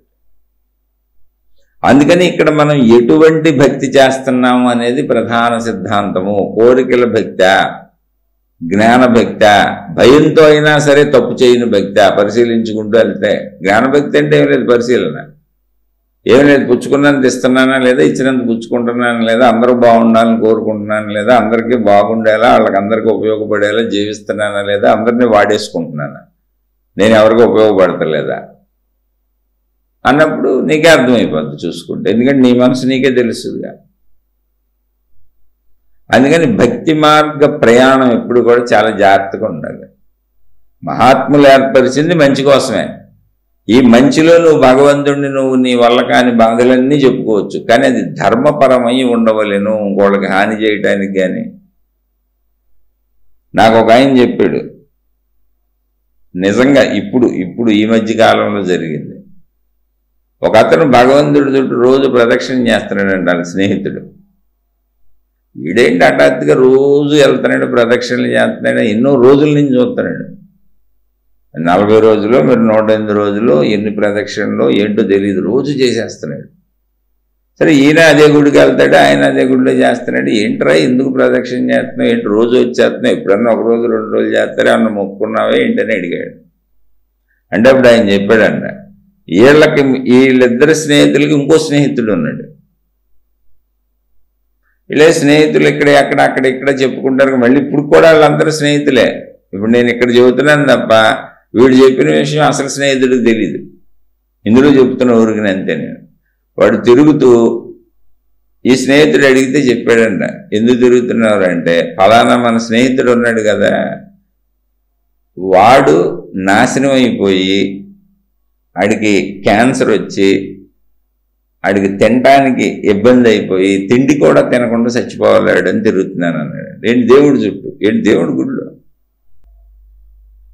అది వాడు ఉంటారు. అలాంటి మనుషులు ఉంటారని వెనక చరిత్ర వచ్చింది. కానీ మనకు తెలియదు, కాదు బయటికి మనిషిలానే కనపడతాడు. స్నేహితుడు ఆయన ఉంటాడు, మంచోళ్ళు ఆయన ఉంటాడు, మనిషిలానే ఉంటాడు. రాక్షసుడు మనకు ఎడ తెలుస్తాడు, లోపల ఉంటాడు రాక్షసుడు. ఇలాంటి వాళ్ళు బోల్డ్ మంది ఉన్నారు ఇప్పుడు ప్రపంచంలో. అయితే వీడు తిరిగితే అయిపోద్దా? ఇంకో అద్భుతం ఏంటో తెలుసా, ఇది జరిగి నాకు తెలిసి ఒక 5-6 ఏళ్ళు అయిందో ఇంకెక్కువ అయిందో మరి తెలీదు. ఏదైనా ఒక 7-8 ఏళ్ల మధ్యకాలంలో విషయం. ఎందుకంటే నేను ఒక 4 ఏళ్ల నుంచి అసలు మౌనంలో ఉన్నాను కాబట్టి నాకు వెనక తెలిసి ఉన్న విషయం. మాట్లాడుతున్నప్పుడు వాళ్ళు చెప్పారు, అమ్మో ఆడంత దుర్మార్గుడు అండి అని వీడు భయపడుతూ చెప్పాడు. ఒరే భయపడి సావబాకరా, మంత్రాలకు చింతకాయలు రారు, ఆడేదో అంటే నీకైతే వస్తుంది ఆడ సన్నాసుదులే. చేసే దేవుడు మంచోడు కదండి, దేవుడు మంచోడు కదా. మనిషి ఏం చేసినా ఎందుకు అవుద్ది? మనం చేస్తే అయిపోతే దేవుడు ఉండడు అసలు అక్కడ. మనం దేవుణ్ణి ప్రార్థిస్తే దేవుడు కదా చేయాలి. ఆయన చెడు ఎందుకు చేస్తాడు? దైవశక్తి చెడు ఎందుకు చేస్తుంది? మంచిగా చేస్తుంది. అదే చెప్పాను. కంగారు పడక పిచ్చిగానే. ఇంతకీ అసలు ఫ్రెండ్కి తెలియదులే, ఎవరిని నాకు చెప్పాడు అంత దుర్మార్గుడు అండి అని. వీడు ఎవరి కోసం తిరిగాడో ఇప్పుడు ఆడితో స్నేహం చేస్తున్నాడు, కానీ అతనికి తెలియదు విషయం. అయితే ఒక పెద్ద గమ్మత్ చెప్పనే, ఇప్పుడు 7-8 సంవత్సరాలు అవుతుంది కదా, మొత్తానికి ఆడు కోరుకున్న క్యాన్సర్ వాళ్ళ ఇంట్లోకి వచ్చింది. ఇంకా తర్వాత కాలంలో ఏమవుద్దో చూడాలి. జరిగిన గాయించి నేను వాడిని గమనిస్తున్నాను. ఇటువంటి దుర్బుద్ధులు కలిగిన వ్యక్తులకి ప్రాక్టికల్గా మనం పురాణాల్లో విన్నాం, చరిత్రలో రాక్షసుల కథలు విన్నాం, ఇలాంటివి చూసాం. కానీ ప్రాక్టికల్గా ఒక మనిషి అంతరంగం మనకు తెలియదు కదా, వాడు లోపల ఏమనుకుంటున్నాడు. వీడి గురించి తెలిసింది నిజంగా. వీడికి వీడి కుటుంబానికి జీవితం ఎలా సాగుద్దని చూస్తున్నప్పటి నుంచి. వాడు ఏ క్యాన్సర్ ఇంకో స్నేహితుడికి రావాలని కోరుకున్నాడు, అటువంటి క్యాన్సర్ వీడి ఇంట్లోకి వచ్చింది. అంటే వీడికి దగ్గర వాళ్ళకి వచ్చింది, వీడికి రాలేదు. ఇంక వీడికి ఏమవుతుందో కూడా చూడాలి. చూస్తే గమనిస్తే మనం అలా గమనించండి. మీరు చెడు చేసేవాళ్ళని, ఒకవేళ మీరు చెడు చేసిన, మీ ఇంట్లో వాళ్ళు చెడు చేస్తున్నా, చెడు ప్రవృత్తి ఉన్న వాళ్ళు మీకు తెలిసిన బంధుమిత్రులైనా, మీరు అలాని గమనించండి. ఆ చెడు తిరిగి వాళ్ళకి ఎలా వస్తుందో మీకు చక్కగా అర్థమవుతుంది. కానీ కొంచెం టైం పడుతుంది, చాలా చూడాలి. కొన్ని పెద్ద విషయాలు సంవత్సరాలు పట్టవచ్చు, చిన్న విషయాలు నెలల్లో రోజుల్లో అర్థం కావచ్చు. అలాగే మంచి కూడా అలా తిరిగి వస్తూ ఉంటుంది, మీరు గమనించట్లే ఎవరు. అది ప్రాబ్లం ఇక్కడ. కర్మ సిద్ధాంతం పనిచేస్తుంది, గమనించట్లే మనుషులు. ఎందుకనంటే అది కాలగమనంలో సుదీర్ఘంగా పనిచేస్తుంది. దాన్ని దేనికి కలుపుకోవాలో జ్ఞానం లేదు. జ్ఞానం నేర్చుకుంటే అర్థమైపోద్ది దేనికి కలుపుకోవాలని. చాలా సింపుల్. ఒక నాకు తెలిసినటువంటి కుటుంబం ఉంది. ఏమి లేదు, ఎక్కడ డబ్బు దొరికితే అక్కడ డబ్బు కావాలి. లోభులు ఎన్ని రకాలుగా తెచ్చుకుంటారు దాన్ని. అయితే మంచోళ్ళని నటిస్తారు. భార్యాభర్తలు ఇద్దరు చక్కగా మంచోళ్ళని నటిస్తారు, కానీ చెడ్డోళ్లే. లోపల చెడు ఉంటుంది. చెడ్డోళ్ళు అంటే మర్డర్లు చేసేంత చెడ్డోళ్ళు ఏం కాదు. ఎలా దొరికితే అలా తమకు తెచ్చుకుందామని ప్రయత్నిస్తారు, ఎవరి దగ్గర నుంచి అయినా. కానీ బ్రహ్మాండంగా నటిస్తారు. బాగా సంపాదించారు, కూడబెట్టుకున్నారు, దాచుకున్నారు, చక్కగా పొలాలు పొట్టలు కొనుక్కున్నారు, స్థలాలు కొనుక్కున్నారు, అన్ని దాచుకున్నారు, చక్కగా బోల్డ్ డబ్బు సంపాదించారు. ఇప్పుడు కూడా వాళ్ళు కోరుకున్న డబ్బు వాళ్ళకి బాగానే వస్తూ ఉంది. కానీ వాళ్ళ పిల్లలు దేనికి పనికి రాకుండా పోయారు. సింపుల్ అంతే. ఇది ఎవరికి తెలీదు, జ్ఞాన పరిశీలనలో అర్థమవుతుంది.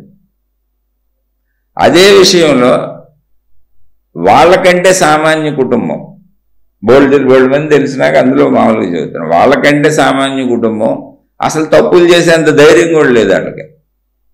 ఒక మామూలు కుటుంబం అది. తప్పులు చేయడానికి కూడా భయం వాళ్ళకి. అంటే చిన్న చిన్న అబద్ధాలు ఆడతారు, అన్నీ చేస్తారు, కానీ భయం వాళ్ళకి తప్పు చేయాలండి. బాబోయ్ మన వాళ్ళు కొడతారో తిడతారో మళ్ళీ తెలిసిపోతే దొంగలం అనుకుంటారు. కొంతమందికి సిగ్గు ఉంటుంది చూడండి, అలా సిగ్గు ఉంది. ఇంతకు ముందు చెప్పింది సిగ్గులేని బ్యాచ్. నటన ఇవన్నీ ఉంటాయి, అవసరమైన బయటపడిపోయినా సిగ్గుపడరు, ఎదుటోడి మీదే నెట్టేస్తారని. వాళ్ళ పిల్లలు నాశనం అయిపోయారు అంతే. తర్వాత వాళ్ళ ఆరోగ్యాలు అన్నీ స్లోగా క్షీణిస్తున్నాయి. ఇంకా కాలంలో చూడాలి అంతే. ఇదంతా 100 ఏళ్ల జీవితం కదా, కొంతవరకు చెప్పాను, కొంత చూసి చెప్పాను. ఇలా బోర్డు చూశాను. నేను చేసిన తప్పులకి కూడా నాకు వచ్చిన శిక్షలు చూశానండి. ఎదుటోళ్ళ గురించి చెబుతున్నా, నేను ఉత్తముండి అనుకోబాకండి. నేను చేసిన తప్పులకి, నేను చేసిన మంచులకి నా ఇంట్లోకి వచ్చే ఫలితాలు, చెడు ఫలితాలు, మంచి ఫలితాలు రెండు చక్కగా చూశాను. అందుకని నన్ను నమ్ముతున్నాయి వస్తాయని. కానీ అవి రావటానికి పెట్టే కాలం చాలా ఉంది. ఒకసారి వెంటనే వస్తున్నాయి, ఒకసారి సంవత్సరాల పర్యంతం, అంటే 20-30 సంవత్సరాల తర్వాత వచ్చినాయి కూడా తెలుసు. అందుకని జన్మల తర్వాత కూడా వస్తాయని చెబితే నమ్మాను నేను. ఇప్పుడు నమ్ముతున్నదాన్ని, ఎందుకంటే నేను గమనించాను కనుక. 20-30 ఏళ్ల తర్వాత ఫలితాలను కూడా చూశాను. ఇప్పుడు అంతకంటే ఒక చిన్న కుటుంబం, చాలా చిన్న కుటుంబం, వాళ్ళకి అసలు తప్పులు చేయడం భయం. భయం అంటే ఏంటి? మనిషి ఎదురుగా చేయలేరండి. ఎవరిని ఏమన్నా అనుకుంటారో, తిడతారో, కొడతారో, అన్ని రకాల భయాలు ఉన్నాయి. అందుకని భయంతో మంచిగా ఉంటారు. ఆ భయంతో బాగా తెలియదు అనుకున్న చోట చిన్న చిన్న తప్పులు చేస్తారు. ఏదో చాలా చిన్నవి తెలియదు అని అనుకున్న చోట కొద్దిగా చిన్ని అబద్ధాలు. అలా అంటే ఒక మాటలో చెప్పాలంటే తప్పులు చేయడం తక్కువ, వాళ్ళు భయం కదా చేయలేరు. ఇప్పుడు వాళ్ళ భార్యాభర్తలు ఇద్దరు పనిచేస్తారు, బాగా చిన్న కుటుంబం, ఇద్దరికి ఆశలు ఉంటాయి, అన్నీ ఉంటాయి. వాళ్ళల్లో అన్నీ మనకు కనపడతాయి. చెడ్డోళ్ళేమో అని కూడా అనిపిస్తుంది, కానీ చెడు చేయడానికి భయం వాళ్ళకి. అబద్ధాలకి చెబుతూ ఉంటారు, కానీ చెడు చేయడానికి భయం. వాళ్ళ పిల్లలు చక్కగా చదువుకొని దేనికి పనికిరాని స్థితి అండి, ఒక నార్మల్ స్థితి. పిల్లలు చక్కగా చదువుకొని జీవితంలో బ్రహ్మాండంగా చక్కగా సెటిల్ అయ్యారు. ఇప్పుడు వాళ్ళకి ఏ లోటు లేదు, పిల్లలు సెటిల్ అయిపోయారు. తినడానికి, తిండికి, బట్టకి లోటు లేదు, ఒక స్థాయికి వచ్చారు, హాయిగా బతుకుతున్నారు. వాళ్ళు స్వార్థపరులే అయినా, చెడు చేసే మనస్తత్వం ఉన్నా, అబద్ధాలు చెబుతున్నా చెడు చేయలేదు. చెడు అంటే భయం వాళ్ళకి. కొడతారనో తిడతారనో భయం వాళ్ళకి, ప్రజల పట్ల భయం. అందుకని మంచిని నటిస్తారు వాళ్ళు కూడా. ఇంతకుముందు వాళ్ళ పిల్లలు నాశనం అయిపోయారని చెప్పానే, దేనికి పనికి రాకుండా పోయారని. వాళ్ళకి చెడు అంటే భయం లేదు. అంటే ఒకవేళ చెడు బయటపడకుండా తెలివిగా చేస్తారు. చెడు బయటపడింది అనుకో, ఎదుటోడి మీద రుద్దేస్తారు, భయపడరు. ఎవరి మీదకి విసిరేస్తారు ఆ చెడుని తీసుకెళ్తే. భయం లేదు వాళ్ళకి. వీళ్ళకి భయం ఉంది కనుక వీళ్ళ పిల్లలు చెడులు చేయలే, వీళ్ళ పిల్లలు సెటిల్ అయ్యారు చక్కగా. అలా ఎటు తిరిగి ఏం జరుగుద్దో తెలియదు. అది మనకి ఎటు తిరిగి ఎలా వస్తుందో అది మన కుటుంబంలోకి అయితే వస్తుంది. అది మనం ఎంత చేసామో అంత అనుభవింపజేస్తుంది. అందుకని అసలు ఈ కన్నింగు భక్తి వీళ్ళందరూ, ఎందుకు నేను చెప్పేవాళ్ళందరూ భక్తులు. ఇలాంటి కుటుంబాలు 100,000 తెలుసు నాకు. నాకు తెలుసు, నాది కూడా నాకు తెలుస్తుంది. ఎందుకు తెలియదు? నాది అందరికంటే ఎక్కువ తెలుస్తుంది. అందుకని జ్ఞాన మార్గంలోకి వచ్చి, ఆత్మజ్ఞాన మార్గంలోకి వచ్చి అసలు ఈ కోరికలు వద్దు, ఈ గొడవలు వద్దు, ఈ పూజించటాలు, ఇవన్నీ చేయటాలు, కోరుకోవటాలు, దాన్ని భగవంతుడి మీద ఉద్దేశం కాదు. పిచ్చ కోరికలు వద్దు, భగవంతుడికి అన్నీ తెలుసు మనకేమి ఇవ్వాలో. అలా అందుకని భగవంతుడి పట్ల కృతజ్ఞతగా పూజిద్దాం, కృతజ్ఞతగా ఆరాధిద్దాం, కృతజ్ఞతగా జపిద్దాం, కృతజ్ఞతగా చేద్దాం ఏదైనా. అది మీరు అలా ఏదైనా చేయండి, యజ్ఞయాగాదులు చేయండి, హోమాలు చేయండి, ఏం చేయండి, కృతజ్ఞతగా చేయండి. ఎందుకంటే అసలు నేను ఉండటానికి నువ్వే, నేను బతకడానికి నువ్వే కారకుడువు గనుక, నువ్వే కారకురాలివి గనుక, ఆకార దేవుడైనా, ఆకార దేవత అయినా, నిరాకార శక్తి అయినా మీ ఇష్టం. కృతజ్ఞతాపూర్వక భక్తి అయితే మీరు ఖచ్చితంగా జ్ఞానంలోకి, ధ్యానంలోకి వచ్చేస్తారు. మీ లోపల మీకు అర్థమవుద్ది, మీ లోపల మీరు చూసుకుంటారు. ఇలా ఎన్నో ఉన్నాయి, అనంతంగా దీన్ని చెబుతూనే ఉండొచ్చు. అదే సోదరు అడిగిన ప్రశ్న వరకు, ఇప్పుడు నేను భక్తి మార్గంలో ఉన్నాను. ప్రశ్న సింపుల్గా మళ్ళీ చెబుతున్నాను. ప్రశ్న అంతా ఇంగ్లీష్లో పెట్టారు, దీనికి ముందు ఇంకో ప్రశ్న కూడా ఏదో వేశారు, కొన్ని చెప్పారు అనుకోండి, ఆ ప్రశ్నకి సమాధానం చెప్పేసి ఒక మాటలో చెబితే అయిపోతుంది. ఆవిడకి రిప్లైలో చెప్పాను, ఇది శీర్షికగా చెబుతున్నాను, అందరికీ ఉపయోగపడుతుందని. ఆవిడ కూడా అడిగారు, దీన్ని కొంచెం క్లారిఫై చేసి చెప్పండి. నేను భక్తి మార్గంలో ఉన్నాను, పూజలు జపాలు చేసుకుంటున్నాను. ఈ జపాన్ని మీరు చెప్పిన ధ్యాన మార్గంలో ఉపయోగించవచ్చా? ఆ ధ్యానంలో ఈ జపాన్ని కలుపుకోవచ్చా? నేను ఇంత వివరంగా చెప్పే కుదురుద్దో మీ లోపల మీరే చూసుకోండి. నేను చెప్పింది ఏంటంటే, ఎక్కడైనా సరే భయంతో అయినా సరే, దేవుడికి తెలుసు చూస్తున్నాడనైనా సరే, మీ లోపల మీరు చూసుకొని మీలో చెడు పోగొట్టుకోవడం. అది మీ లోపలికి వెళ్ళి మీరు చూసుకొని దాన్ని మీరు ధ్యానం అంటారా, సెల్ఫ్ ఎంక్వైరీ అంటారా, విచారణ మార్గం అంటారా, లేదా పరిశీలించుకుంటున్నానంటారా, అసలు పేర్లేమి పెట్టకుండా కూర్చొని చూసుకుంటారా? ధ్యానము, తపస్సు, ఇలా పరిశీలన ఏదైనా కూడా మనలో చెడు పోగొట్టుకోవడానికి నెంబర్ 1. నెంబర్ 2, కదిలే మనసుకి, కదిలే శరీరానికి నిరంతర కదలికలు చిన్ననాటి నుంచి అలవాటు అయిపోయినాయి కనుక, కదలటం అనేది ఎప్పుడూ కోరికలకే, అవసరాలకే కనుక, కాసేపు కదలకుండా దాన్ని నిలకడగా ఉంచడానికి చేసే ప్రయత్నం జ్ఞానము, ధ్యానము, తపస్సు, ఆధ్యాత్మిక మార్గాలు. ఇందులో ఆత్మజ్ఞాన చదువులు, ఆధ్యాత్మిక చదువులు. కాబట్టి అది ఎలా సూట్ అవుద్దో మీరే చూసుకోండి. నేను కొన్ని వందల శీర్షికలు ఉన్నాయి, వినండి. ఈ ఛానల్లో ఇలా నేను మొత్తం మొదటి నుంచి ఇలాంటివే చెప్పుకొస్తున్నాను. కొన్ని వందల శీర్షికలు ఉన్నాయి, దాటేసినవి దాటేసినవి. ఇప్పుడు మీరు చూసుకోండి, వినండి. మీకు నచ్చినవన్నీ ఆ టైటిల్ని పెట్టి వెళ్ళి వినండి. మీకు మీరే మిత్రుడు, మీకు మీరే శత్రువు, మీకు మీరే గురువు, మీకు మీరే శిష్యుడు, మీకు మీరే నేర్పుకోవాలి, మీకు మీరే సాధన చేసుకోవాలి, మిమ్మల్ని మీరే ఉద్ధరించుకోవాలి. ఉద్ధరేదాత్మదాత్మానం. మీరు కావాలంటే మంచిలో వెళ్ళొచ్చు, మీరు కావాలంటే చెడులో వెళ్ళొచ్చు. మీకు సంపూర్ణ స్వేచ్ఛ ఉంది. ఆ స్వేచ్ఛలో కర్మఫలాలు, సృష్టి శక్తి, దానికి ఆ స్వేచ్ఛ ఉంది. అవి అనుభవించక తప్పదు. మనం ఎన్ని చేసినా మరణించక తప్పదు. కాబట్టి కోరుకుందామా, కోరుకోవద్దా, జ్ఞానం తెలుసుకుందామా, ఎటు వెళ్దాం అనేది మన నిర్ణయం. ఇప్పుడు ప్రస్తుతం మరి మన పరిస్థితిని బట్టి కదా, మనం ఉన్న మానసిక స్థితిని బట్టి కదా చేయగలం. అందుకనే ఇవన్నీ దాంట్లోకి వెళ్తాయా వెళ్ళవా అంటే, మనం బట్టుకెళ్తే ఎక్కడికైనా వెళ్ళిపోతాయి. ఇప్పుడు ఈ నిర్ణయం చేసుకొని మనం ఇప్పుడు కూర్చొని చూసుకోకూడదా? అయితే మీరు అడిగింది ఏంటి, గ్రాడ్యువల్గా వెళ్తాయా అక్కడికని? మంచి వాళ్ళకి వెళ్ళిపోతాయి. మంచి అనే పాయింట్ నుంచి మొదలైన వాడు దేవుడితో ఎక్కడ ఎలా మొదలైనా అనంత ఆత్మజ్ఞానానికి వచ్చేస్తాడు. ఎందుకని అక్కడ కోరిక లేదుగా. మంచోడికి నేను ఇచ్చినాను సరిగ్గా ఇస్తున్నానా లేదా? మంచి స్త్రీ కానీ మంచి పురుషుడు కానీ మంచి వాళ్ళకి వెళ్ళిపోద్ది. వాళ్ళు ఎప్పుడు ఏం చూసుకుంటారు, నేను తీసుకున్నాను, ఒక అభిమానం తీసుకున్నాను, అంత అభిమానం ఇచ్చానా, ఒక ప్రేమను తీసుకున్నాను, అంత ప్రేమను ఇచ్చానా, ఏదైనా సరే నేను పుచ్చుకున్నాను, ఇచ్చానా, నాకు మనశ్శాంతిని ఇచ్చారు వాళ్ళు, నేను వాళ్ళకి ఏమైనా తిరిగి ఏమైనా ఇచ్చానా? మనశ్శాంతిని ఇవ్వక్కడ. నీకు మనశ్శాంతి ఇచ్చినోడికి నువ్వు మనశ్శాంతి ఎక్కడ ఇవ్వగలుగుతావు? వాళ్ళకి తిరిగి నువ్వు ఇవ్వగలిగింది ఏమైనా ఉందా? కృతజ్ఞత అవన్నీ ఏదో ఒకటి ఉంటుంది, ఏదో ఒకటి తిరిగి ఇవ్వాల్సింది ఉంటుంది, ఏదో ఒక రూపంలో అవసరం ఉంటుంది, ఇవ్వాల్సింది ఉంటుంది. పుచ్చుకున్న చోట ఇవ్వాల్సింది. ఒక రిలేషన్ ఉందంటే అది వంతెన లాంటిది, ఇటు నుంచి అటు వెళ్ళాలి, అటు నుంచి ఇటు రావాలి. ఇది ఫస్ట్ నుంచి మంచి అనే భక్తిలో సాధారణంగా ఎక్కడ మొదలైన, మీరు మంచిగా దేవుణ్ణి పూజించి, మంచిగా దేవుణ్ణి అర్చించి, మంచిగా దేవుణ్ణి జపించి, మంచిలో ఉంటే మీరు ఆత్మజ్ఞానానికి ఆటోమేటిక్గా వెళ్ళిపోతారు. అసలు చెప్పక్కర్లా, అడగక్కర్లా, ఎవరైనా వెళ్ళిపోతారు. జస్ట్ కాదు, చెడుగా ఉంటే ఎవరు వెళ్ళరు, రాక్షసులు అయిపోతారు. భక్తిలోనే రాక్షసులు అయిపోతారు, మోసగాళ్ళు అయిపోతారు, పెద్ద పెద్ద పేర్లు తెచ్చుకుంటారు, గురువులు మహాత్ములనే ప్రజలు నమ్ముతారు. కానీ వాళ్ళు జైళ్లలో అక్కడక్కడ మగ్గుతారు. వాళ్ళ మీద విపరీతమైన రూమర్స్ వస్తాయి, విపరీతమైనటువంటి విధానాల్లో వాళ్ళకి వ్యతిరేకతలు ఉంటాయి, వాళ్ళని వ్యతిరేకించే వాళ్ళు ఉంటారు. అన్నీ ఏదో రోజుకు బయటపడి మొత్తానికి వాళ్ళు నాశనం అయిపోతారు. అది జైళ్లలో మగ్గుతారో, శిక్షలు అనుభవిస్తారో, లేదా వాళ్ళకి శారీరక మానసిక వ్యాధులతో బాధలు పడతారు. ఏం జరుగుద్దో మనకు తెలియదు. కాలం వేసే శిక్షలు ఎలా ఉంటాయి. కానీ మేడిపండు చూడ మేలిమయ్యుండు, పొట్ట విప్పి చూడ పురుగులుండు అన్నట్టుగా మీరు ఎవరు ఎంత ప్రజల్ని నమ్మించి ఎంత గొప్ప స్థితికి వెళ్ళినా వాళ్ళ యొక్క నిజ రూపాన్ని, నిజతత్వాన్ని ప్రకృతి బహిర్గతపరుస్తుంది. ఖచ్చితంగా ఇది జరిగి తీరుతుంది.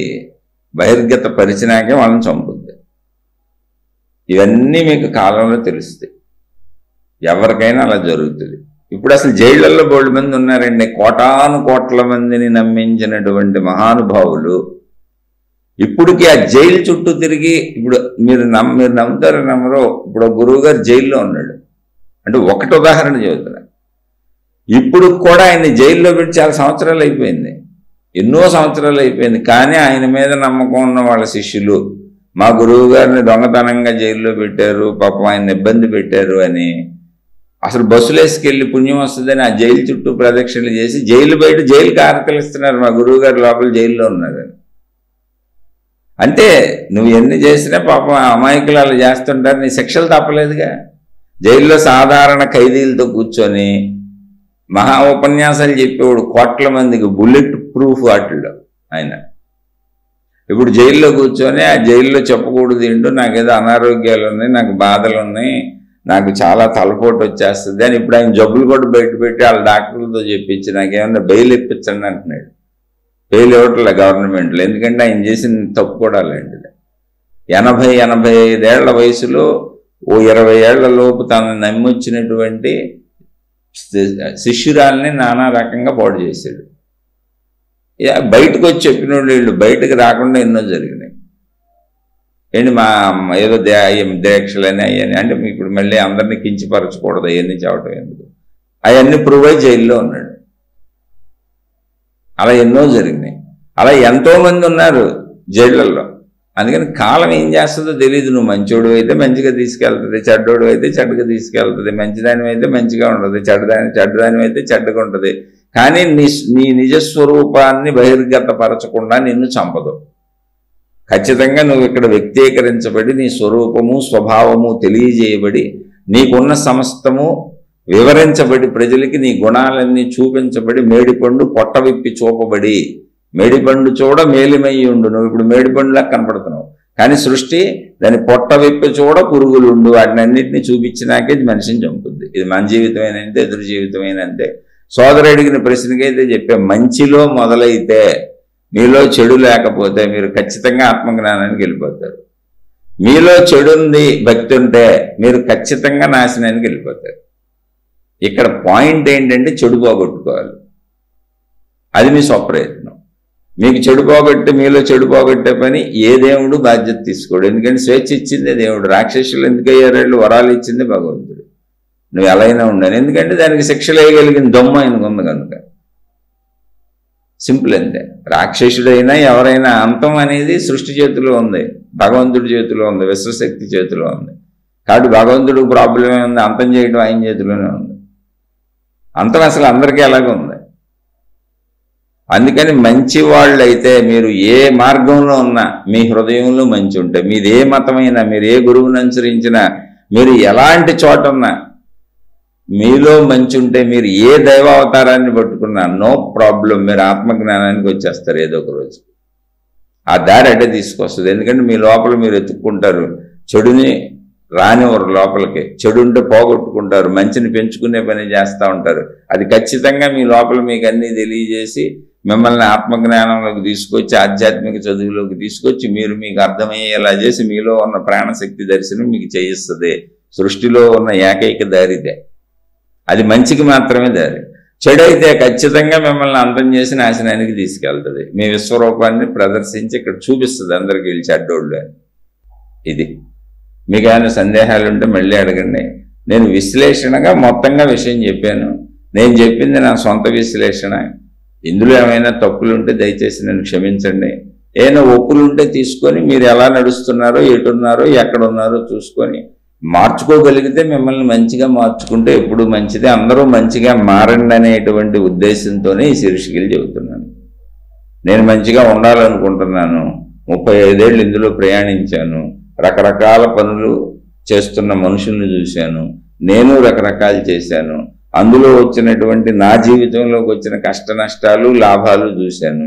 ఇతరులు నా చుట్టూ ఉన్న వాళ్ళ జీవితంలో వాళ్ళ ప్రవర్తనను బట్టి వాళ్ళకు వచ్చిన కష్ట నష్టాలు, లాభాలు చూశాను. అన్నీ అర్థం చేసుకుంటూ వచ్చాను. ఆధ్యాత్మికతలో సాగాను. 35 ఏళ్ల నుంచి భక్తి మార్గంలోంచి ఇలాగే ట్రావెల్ చేసుకుంటూ ఒక సామాన్య భక్తుడిలాగానే వచ్చాను. ఇప్పుడు ఇక్కడ ఇది మాట్లాడుతున్నాను. ఇంకా ఎక్కడికి వచ్చాను, సామాన్య భక్తిలోంచి ఎక్కడి దాకా వచ్చాను మీరే ఊహించండి. నాకు అర్థమైందేగా నేను చెప్పగలను. మంచి మాత్రమే ఇలా తీసుకురాగలదని నేను నమ్మాను. అందుకని ఏం పోయినా పర్వాలేదు, నాలో మంచిని పోగొట్టుకోకూడదు, మంచిని పెంచుకోవాలనుకున్నాను. ఆ మంచిని నలుగురికి చెబితే చక్కగా వాళ్ళు కూడా తమ జీవితాలు బాగు చేసుకుంటారని నాకు అనిపించింది. అయితే మిమ్మల్ని ఉద్ధరించాలని నేను చెప్పట్లేదు. మీకు చెప్పటం అనేది నాలో మంచిని పెంచుకునేటువంటి ఒక కాలక్షేపంగా ఇప్పుడు మీకు చెప్పిన అరగంటో, 30 గంటో, గంటో నేను ఆ ధ్యాసలోనే గడుపుతాను. అవే నేను మాట్లాడతాను, అవే వింటాను. చక్కగా మీకు చెప్పేది నేను కూడా వింటా ఉంటాను కదా. ఈ ప్రాసెస్ నాకు ఉపయోగపడుతుంది కనుక నన్ను నేను ఉద్ధరించుకోవడానికి ఇవి చెబుతున్నాను. మీకు ఏమైనా సందేహం ఉంటే అడగండి. ఒకవేళ తప్పులు చెప్పాను అని అనుకుంటే మీ పాదాలకు నమస్కారం, నన్ను క్షమించి వదిలేయండి. నేను సామాన్యుడినే, అంత గొప్పగా చెప్పగలిగిన జ్ఞానిని కాదు, నాకు ఎటువంటి ఆత్మానుభవము కలగలేదు. నేను చాలా సామాన్యుడిని. కేవలం నేను ప్రయాణించిన దాంట్లో నాకు అర్థమైన విషయాలను మీతో పంచుకుంటున్నానంటే. ఉపయోగపడితే తీసుకొని ఉపయోగించుకోండి, ఉపయోగపడకపోతే వదిలేసి అవతల పారేసేయండి. చెడును మాత్రం తీసుకోబాకండి. శుభమస్తు. మీకు మీ కుటుంబ సభ్యులకు మేలు చేకూరుగాక. మరలా మరొక కొత్త శీర్షికతో కలుసుకుందాం.